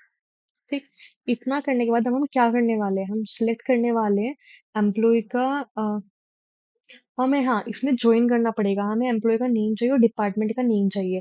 तो दोनों टेबल में अलग अलग है, तो हमें यहाँ पे परफॉर्म करना पड़ेगा ज्वाइन। कॉलम बाद में लिखते हैं। हम क्या करने वाले हैं, एम्प्लॉय टेबल को ज्वाइन करने वाले हैं सबसे पहले। और किसके बेसिस पे करेंगे, यहाँ पे हम करने वाले हैं इनर ज्वाइन, किससे, डिपार्टमेंट टेबल से। अब इससे क्या होगा, एम्प्लॉय को ई नाम दे देते हैं और डिपार्टमेंट टेबल को क्या नाम दे देते हैं, डी। तो इनर जॉइन करने से हर एक एम्प्लॉय का उसका डिपार्टमेंट का नेम आ जाएगा। तो इतना काम करने के बाद हमारे पास वो डिटेल्स आ गई, डिपार्टमेंट, एम्प्लॉय का नाम। अब उसकी सैलरी हमें मिल सकती है, लेकिन अब हमें वो कैसे करनी है फेच। तो हम क्या करने वाले हैं, एम्प्लॉय का नेम, नहीं, डिपार्टमेंट का नेम, साथ में हम क्या करेंगे, एम्प्लॉय का नेम और एम्प्लॉय की सैलरी। अब इन सबको नाम क्या देना है, हमें डिपार्टमेंट के नेम को हमें नाम देना है एज डिपार्टमेंट, एम्प्लॉय को नेम को नाम देना है हमें एज एम्प्लॉय, और सैलरी को हमें शो करना है एज सैलरी। ठीक, अब इतना काम हमारे पास आ जाता है। अब इस डेटा को हमें क्या करना है, फिल्टर आउट करना है। अब आप समझ रहे हो इतना काम करने से क्या हुआ, कि हमारे पास एक टेबल है जिसमें हमारे पास पता है कि वन की मैक्सिमम सैलरी कितनी है, 90,000, टू की कितनी है, 80,000, और मेरे पास आ गया कि वन अगर राम है, वो किस डिपार्टमेंट से बिलोंग कर रहा है, वन जो कि है IT, और उसकी सैलरी है 90,000। तो इतना डेटा हमारे पास टेबल में आ चुका है। अब हमें ये करना है, सिर्फ ये फिगर आउट करना है कि क्या जो इसकी डिपार्टमेंट की ID है और जो ये सैलरी है, क्या वो इस टेबल में लाइक करती है या नहीं करती, ये आपको पता लगाना है। तो इसमें हम क्या करेंगे, हम इसके लिए करेंगे, हम सेलेक्ट डिस्टिंक्ट है तो कर ही देते, इसे एज सैलरी नाम दे देते हैं, एज सैलरी। ठीक, डिपार्टमेंट आईडी हो गया, और डिपार्टमेंट, अब इस टेबल में हम क्या करने वाले हैं, जहां पर वेयर, पहले ओन कंडीशन अप्लाई करते हैं। ओन किसके बेसिस पे हो रहा है कि जो एम्प्लॉय की आईडी है वो किससे मैच कर रही है, डिपार्टमेंट की आईडी से। कंडीशन क्या होगी यहाँ पे, जहां पर वेयर जो हमारा एम्प्लॉय है उसकी जो डिपार्टमेंट आईडी है, और साथ में जो उसकी सैलरी है, एम्प्लॉय की सैलरी और एम्प्लॉय की डिपार्टमेंट आईडी, क्या ये दोनों हमारे एग्जिस्ट करते हैं इन किसमें, जो हमारे पास ये आई है मैक्स सैलरी टेबल। हमने क्या करा, एम्प्लॉय डिपार्टमेंट को ज्वाइन किया, किस बेसिस पे, एम्प्लॉय की आईडी, एम्प्लॉय की डिपार्टमेंट आईडी, डिपार्टमेंट आईडी और डिपार्टमेंट की आईडी के बेसिस पे, जहां पर एम्प्लॉय की डिपार्टमेंट आईडी और एम्प्लॉय की सैलरी किससे मैच कर रही है, हमारे पास जो ये है। तो रन के देखते हैं कि एरर है या नहीं है इसमें अभी। हमारे पास एरर कहाँ पे आई है, विद एज मैक्स सैलरी। अच्छा, ये हमने एज बाद में लगाते हैं, विद मैक्स सैलरी एज।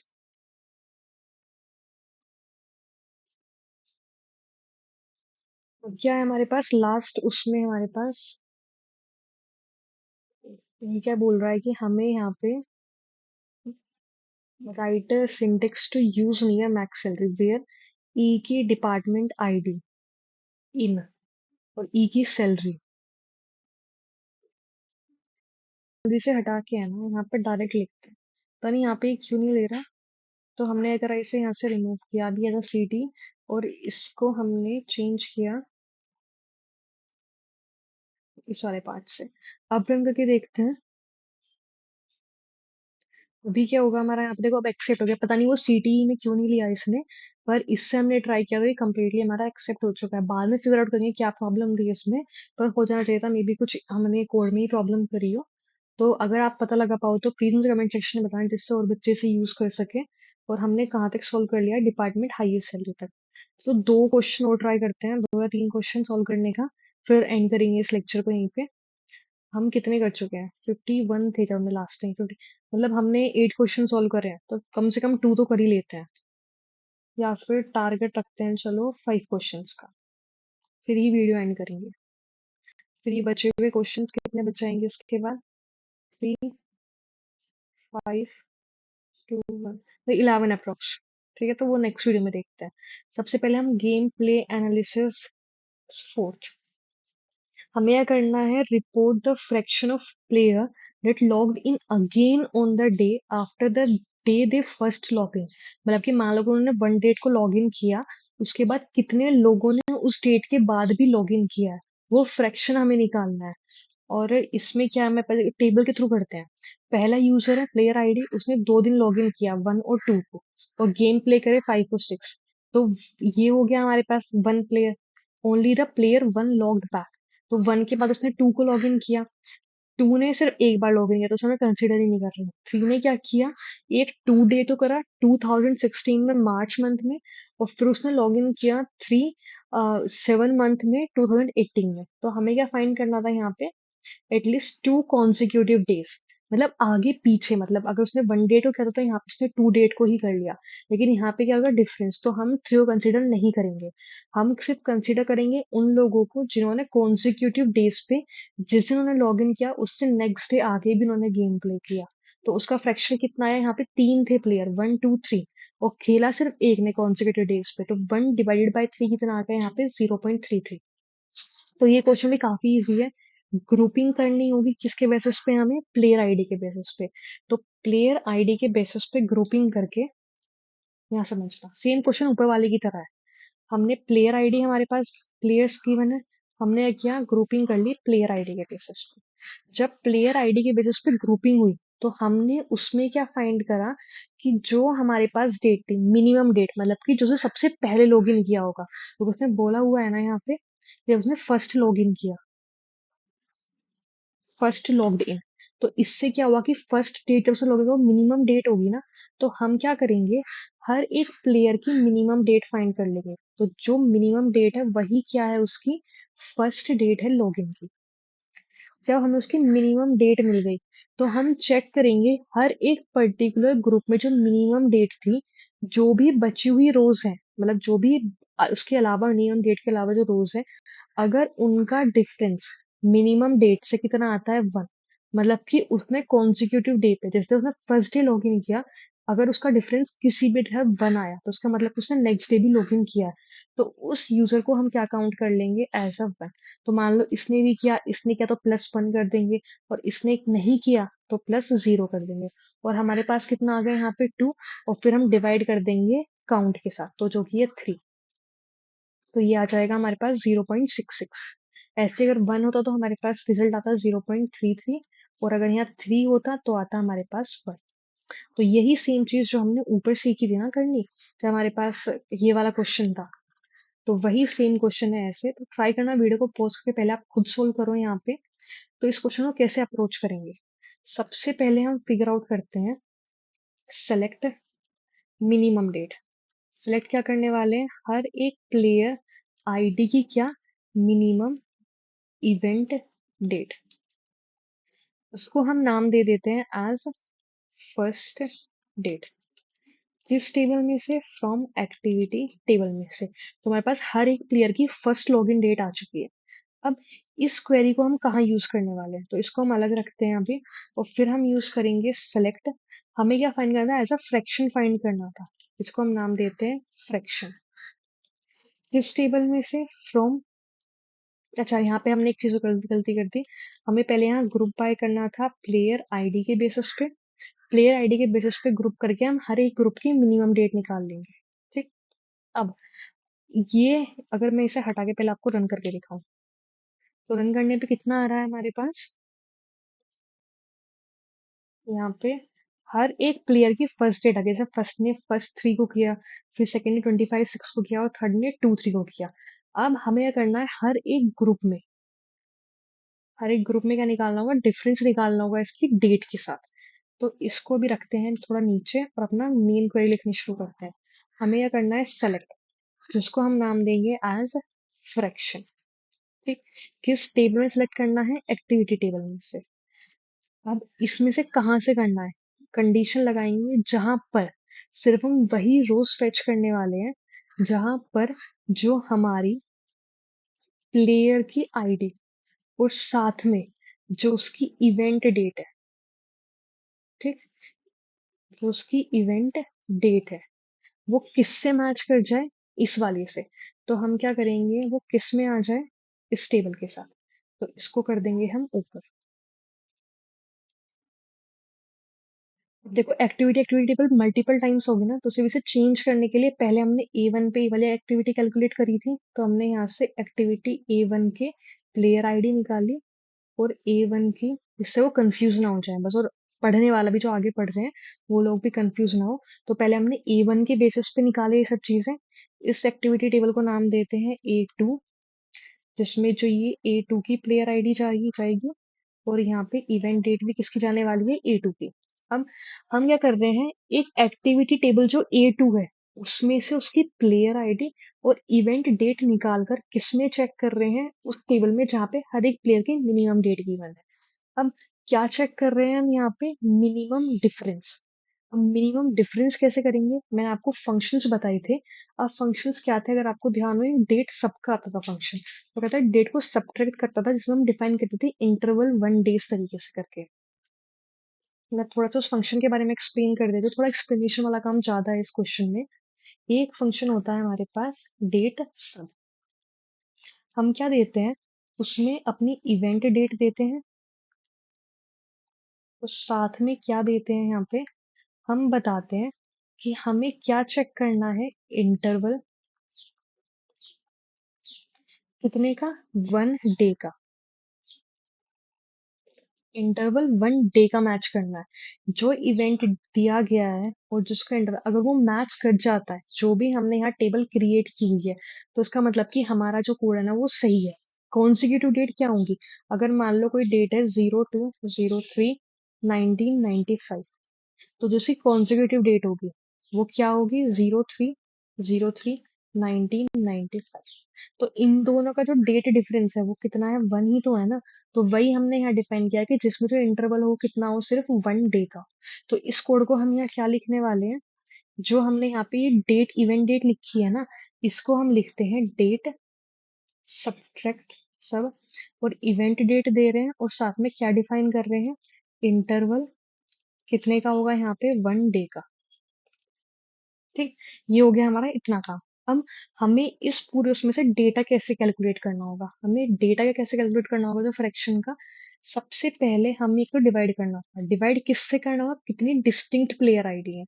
तो उसके लिए हम एक क्वेरी अलग से लिखेंगे, सेलेक्ट, हम क्या करने वाले हैं यहाँ पे, डिस्टिंक्ट प्लेयर आईडी करने वाले हैं, कहाँ से, फ्रॉम एक्टिविटी टेबल से। ठीक, एक्टिविटी टेबल को हम यहाँ नाम दे देते हैं A3, और यहाँ पे क्या होंगी, A3 की डिस्टिंक्ट प्लेयर आईडी सिलेक्ट होकर आ जाएंगी। तो हमारे पास डिवीजन में 3 भी आ गया। अब सिर्फ क्या काम बचता है, उन प्लेयर्स का जिनका यहाँ पे कितना आता है, डेट डिफरेंस 1 आता है। तो इसके लिए हम क्या करने वाले हैं, यहाँ पे काउंट करने वाले हैं A2 की, किसको, प्लेयर आईडी को। तो ये होगा हमारा पूरा कोड। रन करके देखते हैं कि कहीं कोई गलती तो नहीं है इस केस में। अब हमारे पास, हाँ, गलती आ गई है। एज एक्सपेक्टेड होगी, इतना बड़ा कोड था तो कहीं ना कहीं कुछ गलती होगी। तो इसमें हमसे बोला गया है कि हमें कहाँ अपना सिंटेक्स चेक करना है, वेयर, इसके आसपास, ये हमारी गलती है। तो ये लिखी हुई तो हमारी सही थी, तो यहाँ तो कोई गलती नहीं है हमारे। अब जो है वो इस केस में हो सकती है, तो इसे चेक करते हैं। हाँ, डेट डिफ के बाद हमने फंक्शन के बाद स्पेस दे दिया।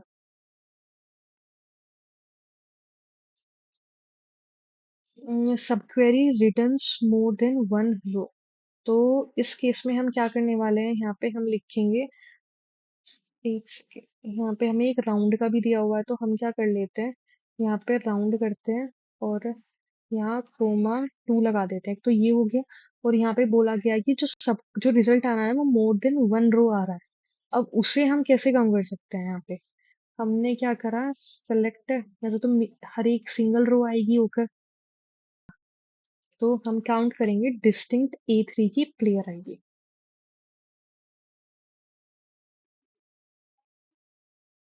देखो, अब हमारा ये कोड हो चुका है, सबमिट करके देखते हैं।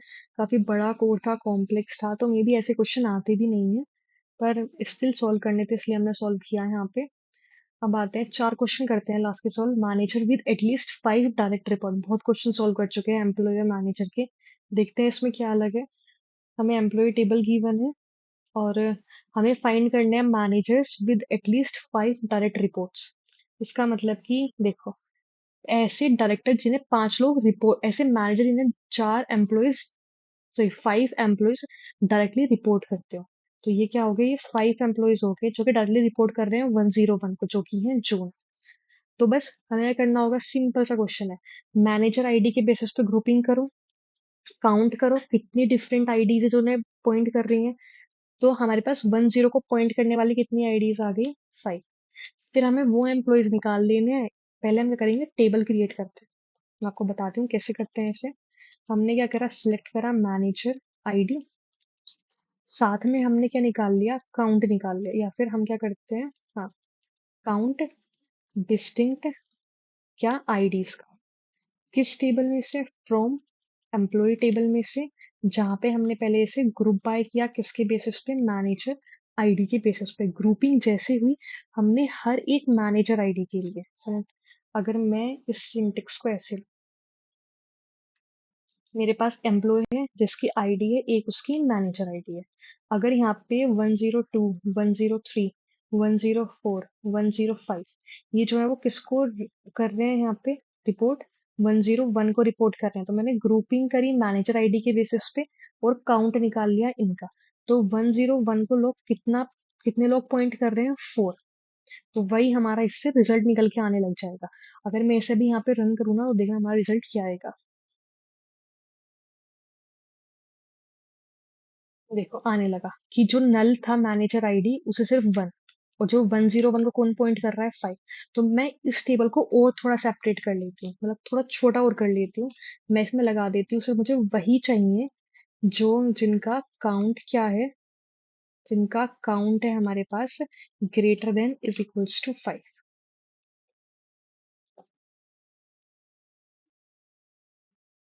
अब देखना हमारे पास कितना आ गया, 1 से सिर्फ हमारे पास वही रो आ जाएंगी जिनको पॉइंट करने वाले एटलीस्ट 5 एम्प्लॉयज होंगे।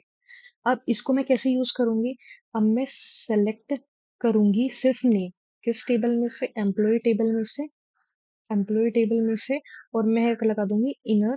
पहले मैं इसे ई नेम देती हूँ, और यहाँ मैंने इनर ज्वाइन कर दिया किस टेबल के साथ? जो हमने सब क्वेरी लिखी थी। और इस सब क्वेरी को हम नाम दे देते हैं टेम्प टेबल की तरह।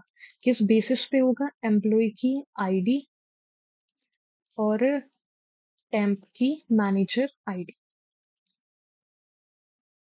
और इसका जो रिजल्ट है वो किसी किसी भी ऑर्डर में रिटर्न कर सकते हैं हम, ऐसा कोई कंपलसरी नहीं है कि ऐसे असेंडिंग या डिसेंडिंग ऑर्डर में करना है।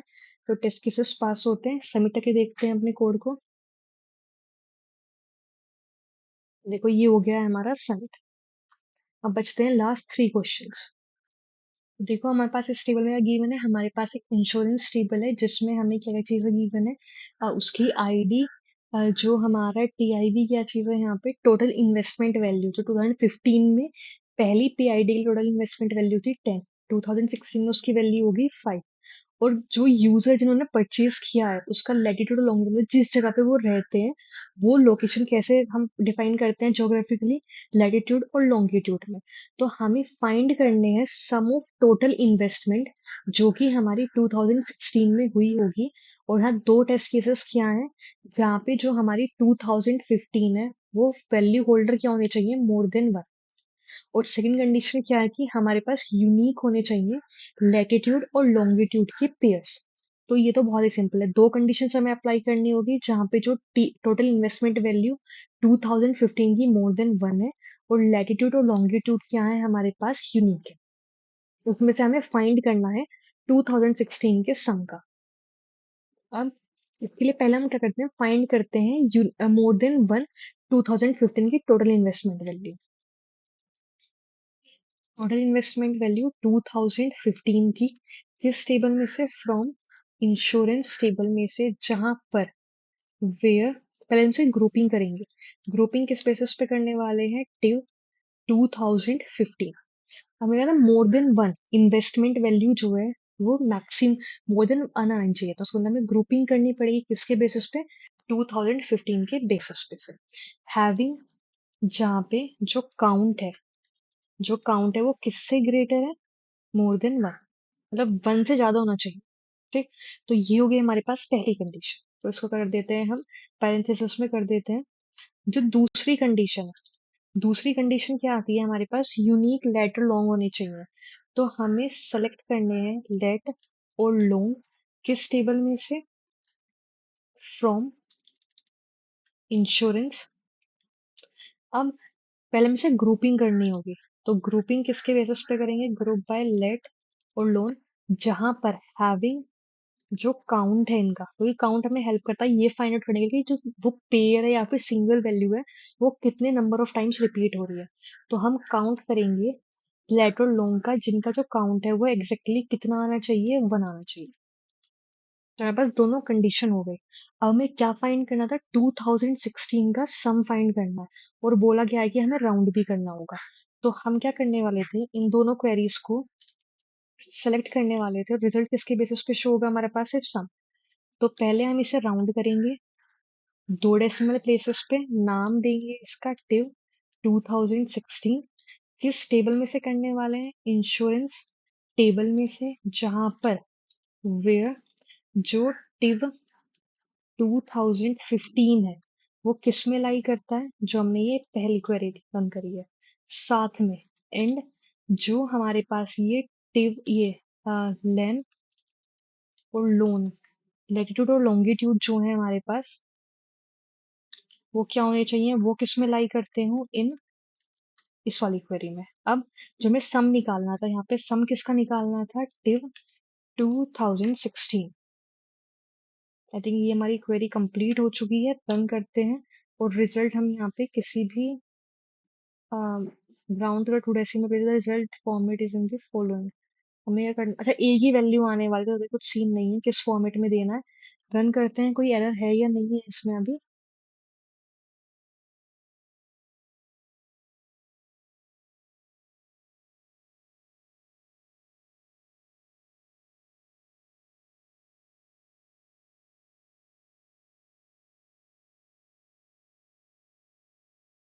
क्वेश्चन है, तो मे बी आप लोग कंफ्यूज। अब आता है हमारे पास नेक्स्ट क्वेश्चन। नेक्स्ट क्वेश्चन क्या है यहाँ पे? Friend request second. Friend request second, who has the most friends. अच्छा, रिक्वेस्ट किसने भेजी है, एक्सेप्ट कब हुई है और एक्सेप्ट डेट। और इससे क्या पता लगा कि जब फर्स्ट ने रिक्वेस्ट भेजी तो हमारे पास में वैल्यू अलग से लिख लेते हैं। तो ये है हमारे पास 1 1 2 3, और साथ में क्या है, 2 3 3 4। अच्छा, 1 ने किसको सेंड करी, 2 को सेंड करी और 3 को सेंड करी। जब 1 ने 2 को सेंड करी, 3 को सेंड करी, तो 1 के कितने दोस्त हो गए यहाँ पे, 2। और 1 के कितने हो गए, 2। अभी 2 के एक ही है और 3 का 1 है। ये तो हो गई हमारी। जब 2 ने 3 को सेंड करी तो 2 का 3 भी फ्रेंड बन गया। तो इसके भी 2 फ्रेंड हो गए, इसके भी। तो इसके एक फ्रेंड हो गया 1 और एक इसका फ्रेंड हो गया 3। और 3 कौन कौन से फ्रेंड हो गए, 1 और 2। और 1 के अभी कौन से हैं, 2 और 3। फिर 3 ने क्या किया, 4 को भी सेंड कर दिया। तो 3 ने जब 4 को सेंड करा तो जो 4 वाला पर्सन था उसके कितने फ्रेंड हो गए, 1 जो कि है 3, और 3 का एक फ्रेंड ऐड हो गया 4। तो 3 के पास कितने फ्रेंड्स हो गए, 3। अब हमें क्या करना था, यहाँ पे रिटर्न करना था मैक्सिमम, ऐसा पर्सन जिसके पास मैक्सिमम नंबर ऑफ फ्रेंड्स है। तो उसमें क्या आएगा हमारे पास, ये सिंपल क्वेरी देखो। हम क्या करें, इस क्वेरी को जो मुझे समझ में आया, मैं ये काउंट कर लूं यहाँ पे कि इसको मैं अलग से निकाल लूं टेबल में से, इस कॉलम को अलग निकाल लूं। तो मेरे पास क्या आ गया, ये कॉलम इस तरीके से। क्योंकि जब भी हमारे पास कोई वैल्यू आ रही है ना, इसका मतलब कि वो फ्रेंड्स बन रहे हैं। अब ये देखो कि जो 1 है वो कितनी बार आया, सिर्फ 2 बार। वो 2 बार भी कैसे आ रहा है, एक बार यहाँ और एक बार यहाँ। फिर 2 कितनी बार आया हमारे पास, 1 2। और वो कहाँ कहाँ है, एक यहाँ पर है और एक यहाँ पर है। फिर आता है 3, यहाँ पे और यहाँ। तो ये हमारे पास तीनों जगह है। और 4 आया सिंगल टाइम। तो 4 हमारे पास यहाँ। तो हम क्या करें कि इस कॉलम को अलग निकाल लें, इस कॉलम को अलग निकालें, तो फिर हमारे पास सिंगल टेबल आ जाएगी। फिर हम ग्रुपिंग करेंगे, आईडी के बेसिस पे काउंट निकालेंगे, जिसका मैक्सिमम काउंट वो आ गया हमारे पास रिजल्ट। हम पहले सिलेक्ट करते हैं रिक्वेस्ट आईडी एज आईडी, किस टेबल में से, रिक्वेस्ट एक्सेप्टेड। फिर हमने दूसरी ली जिसमें हम क्या निकालने वाले हैं, सारी एक्सेप्टर आईडी, और जिसको हम नाम देंगे रिक्वेस्टर, ई आर भी यहाँ पे लगा देना। Requester ID as ID from request accepted, और साथ में से हमने एक्सेप्टर आईडी निकाल दी एज आईडी करके फ्रॉम रिक्वेस्ट एक्सेप्टेड। मेरे पास ये आ गया। हमने क्या किया, इन दोनों डेटा को यूनियन ऑल कर, अगर हमें डुप्लीकेसी चाहिए, जब हमने यूनियन ऑल करे तो हमारे पास एक सिंगल टेबल क्रिएट हो गई। तो हम क्या करेंगे, इस टेबल को एक नाम दे देंगे। उसको हम दे देते हैं अभी जैसे आईडीज, एज आईडीज, ठीक। या फिर हम क्या कर देते हैं, ओल आईडीज। तो हमारे पास आ गया, हमारे पास ये टेबल जहाँ पे हमारे सारी सारी आईडीज हैं। इसके बाद हम क्या करेंगे, इसमें हम यहाँ से निकालने वाले हैं हर एक आईडी का काउंट। और जब उस आईडी का काउंट निकलेगा तो हमें ग्रुपिंग करनी पड़ेगी, किसके बेसिस पे, आईडी के बेसिस पे, क्योंकि एग्रीगेटेड फंक्शंस किस पे अप्लाई होते हैं, मोस्टली ग्रुपिंग के साथ। तो हम इसे ग्रुप बाय कर रहे हैं आईडी के बेसिस पे। अब इसमें से हम क्या फेच करने वाले हैं, हम सिलेक्ट करने वाले हैं एक तो आईडी, और साथ में उसका काउंट कितना, काउंट किसका, आईडी का, किस टेबल में से जो हमने टेबल क्रिएट की है। पहले हम ये रन करके देखते हैं। रन करने पे क्या आता है हमारे पास, इतना आना चाहिए, हर एक आईडी का काउंट आना चाहिए हमारे पास। तो आप देख रहे हो, 1 का 2, 2 का 2, 3 का 3, 4 का 1। तो जो हमारे पास हमारे, जब मैं एक्सप्लेनेशन में समझा था वो वाला पार्ट था। अब हमें इसमें से क्या करना है, हमें वो पर्सन फाइंड करना है जिसका जो काउंट है वो मैक्सिमम है। अब वो कैसे फाइंड कर सकते हैं हम, अब ये चीज़ें कर सकते हैं। हम क्या करेंगे, इसको भी as a single table create करना शुरू कर देंगे, प्रीफर करना शुरू कर देंगे। तो हमने इसे एक सिंगल टेबल क्रिएट करा, इतने पार्ट को सिंगल टेबल की तरह लिया। आप क्या करोगे, इसमें एक काम करते हैं, हम यहाँ पे रैंक फंक्शन यूज कर लेते हैं, वो भी हमें हेल्प करेगा। हम क्या करेंगे, हर एक काउंट उसका रैंक निकाल लेंगे। अब रैंक क्या होगा हमारे पास, ओवर, जिसमें हम ऑर्डर बाय करेंगे काउंट आईडी के बेसिस पे, और order by count descending order. तो हमने इतना करा, अब देखते हैं हमारा रिजल्ट है वो कैसा शो हो रहा है हमें। रैंक कॉलम शो होने लगेगा और देखो 3 ऊपर आ गया। अब हमें कर सकते हैं सिंपल, इस वाली टेबल में से हम क्या सिलेक्ट कर सकते हैं, आईडी, और यहाँ पे हमारे पास एज नाम दे देते हैं एज नम, और सेलेक्ट आईडी और नम। किस टेबल में से, इस वाली टेबल में जिसको हमने नाम दिया है एज टेम्पररी, जहां पर जो हमारा जो रैंक है, नहीं, इसको हम नाम देंगे एज नम और इसको नाम देंगे रैंक, आर एन के, जहाँ पे जो रैंक है वो किसके इक्वल है, 1 के इक्वल है। तो इतना करने से हमारे पास हमारा डेटा आना चाहिए। अभी हमारे पास कैरर बता दिए कि हमने यहाँ पे सिंटेक्स प्रॉब्लम है हमारी। काउंट ऑर्डर बाय, हम क्या करते हैं, ऑर्डर बाय नम करते हैं, ऑर्डर बाय नम। और यहाँ पे क्या करना पड़ेगा हमें, फ्रॉम, क्योंकि टेबल है ना इसलिए। और ये बोल रहे हैं कि अननोन कॉलम नम। अच्छा, तो हमें यहाँ पे नम नहीं कर सकते, हमें ये काउंट आईडी ही अप्लाई करना होगी। नम इसके साथ ही कैलकुलेट हो रहा होगा ना, तो इसलिए वो नम को एज अ सेपरेट वेरिएबल नहीं चूज कर रहा। देखो यहाँ हो चुका है हमारा टेस्ट केसेस एक्सेप्टेड, सबमिट करते हैं। तो ये हो गया हमारा सबमिट। अब हमारे पास लास्ट क्वेश्चन है, उसे सॉल्व करते हैं और फिर वीडियो को यहीं पे एंड करते हैं। हमारे पास क्वेश्चन है ट्री नोड का। डीएस में हमने बहुत सारे ट्रीज पढ़े ही होंगे। पता है आपको लीफ क्या होती है, रूट क्या होता है, इनर क्या होता है। रूट होता है इसका कोई पेरेंट नहीं होता, इनर चाइल्ड जिनके पेरेंट भी हैं और जिनकी चाइल्ड्स भी हैं। तो चाइल्ड नोड हो गए जिनके कोई भी चाइल्ड नहीं है लेकिन पेरेंट्स एग्जिस्ट करते हैं। तो हमें क्या करना है, हमें एक टेबल का डेटा दिया हुआ है और उस टेबल में से हमें कौन सा नोड रूट है, कौन सा इनर है, कौन सा लीफ है, वो मेंशन करना है। तो ये पार्ट तो बहुत ईजी है वाला क्वेश्चन था। चलो, फाइनली इतनी सारी कॉम्प्लेक्स क्वेरीज के बाद एक इजी क्वेश्चन आया। हमें करने वाले हैं, सिलेक्ट करने वाले हैं किस टेबल में से, ट्री वाले टेबल में से। अब इसमें जो रिजल्ट है वो किसी भी ऑर्डर में जा सकता है, तो बस इसमें इतना ही करेंगे। और यहाँ पे हम क्या लिखेंगे, सबसे पहले हमें चाहिए आईडी, और आईडी के बाद दूसरा कॉलम है वो क्या होगा, टाइप होगा। तो हम क्या करने वाले हैं, केस अप्लाई करने वाले हैं, केस, और उसे एंड करेंगे किससे, एंड, और उस कॉलम का नाम क्या होगा, टाइप। अब हम ये कैसे फिगर आउट करेंगे कौन सा जो नोड है वो क्या है, वो मतलब रूट है। तो आपको पता है कि रूट सिर्फ एक नोड होता है जिसका कोई भी पेरेंट नहीं होता। तो जहां पे भी पेरेंट की आईडी नल होगी ना, उसे हम क्या बोलने वाले हैं, वो क्या है, एक लीफ नोड है, सॉरी रूट नोड है। तो इसमें हम क्या लिखेंगे, व्हेन जो पेरेंट की आईडी है वो क्या है, नल है, तो हम क्या मेंशन करेंगे, ये है एक रूट। वरना एक चीज आप यहाँ नोटिस करोगे तो, जिसकी भी पेरेंट यहाँ पे मेंशन है, 1 2 का पेरेंट है 1, 3 का पेरेंट है 1, 4 का पेरेंट 2 2, तो लीफ नोड वही है, इनर नोड्स वही है जिन्हें कोई ना कोई पेरेंट्स है। अब अब मुझे ये कैसे पता लगेगा किस आईडी के, जो जो कौन सी आईडी है जिसका कोई ना कोई पेरेंट एग्जिस्ट करता है। तो मैं क्या करूंगी, हर एक आईडी ये चेक कर लूंगी कि वो पेरेंट आईडी के अंदर है या नहीं है। अगर वो पेरेंट आईडी में हुई, इसका मतलब कि वो हमारे क्या है, यहाँ पे हमारे वो एक इनर चाइल्ड है, इनर नोड्स है। जैसे यहाँ पे सिर्फ इनर क्या है, 2 है। तो अगर आप चेक करोगे, जब वो 1 के पास आया उसने चेक कर लिया नल, मतलब कि ये रूट नोड हो गया। फिर ये आया 2 पर, तो 2 में क्या करेंगे, जो भी पेरेंट आईडी के अंदर कॉलम्स है ना 1 और 2, अगर वो उसमें एग्जिस्ट करता है तो उसका मतलब कि वो एज अ पेरेंट है, इसका मतलब कि वो क्या है, एक इनर चाइल्ड है। तो इसके लिए हम क्या लिखेंगे, व्हेन हमारी जो आईडी है वो किस में एग्जिस्ट करती होगी, सेलेक्ट कर लेंगे हम सारे distinct parents ID from tree. इसका मतलब हम क्या बोल देंगे, वो कैसा है, एक इनर। एल्स की कंडीशन में कर देंगे, अगर दोनों कंडीशन मैच नहीं करती इसका मतलब कि वो क्या है, वो एक लीफ नोड है। तो आई होप इतना करने से हमारे एक्सेप्ट हो जाने चाहिए टेस्ट केसेस। देखो हो गया एक्सेप्ट, बहुत इजी क्वेश्चन था, फिर वो थोड़ा बहुत भी ट्री का आइडिया है तो वो इजीली सॉल्व कर पाएंगे इस क्वेश्चन को।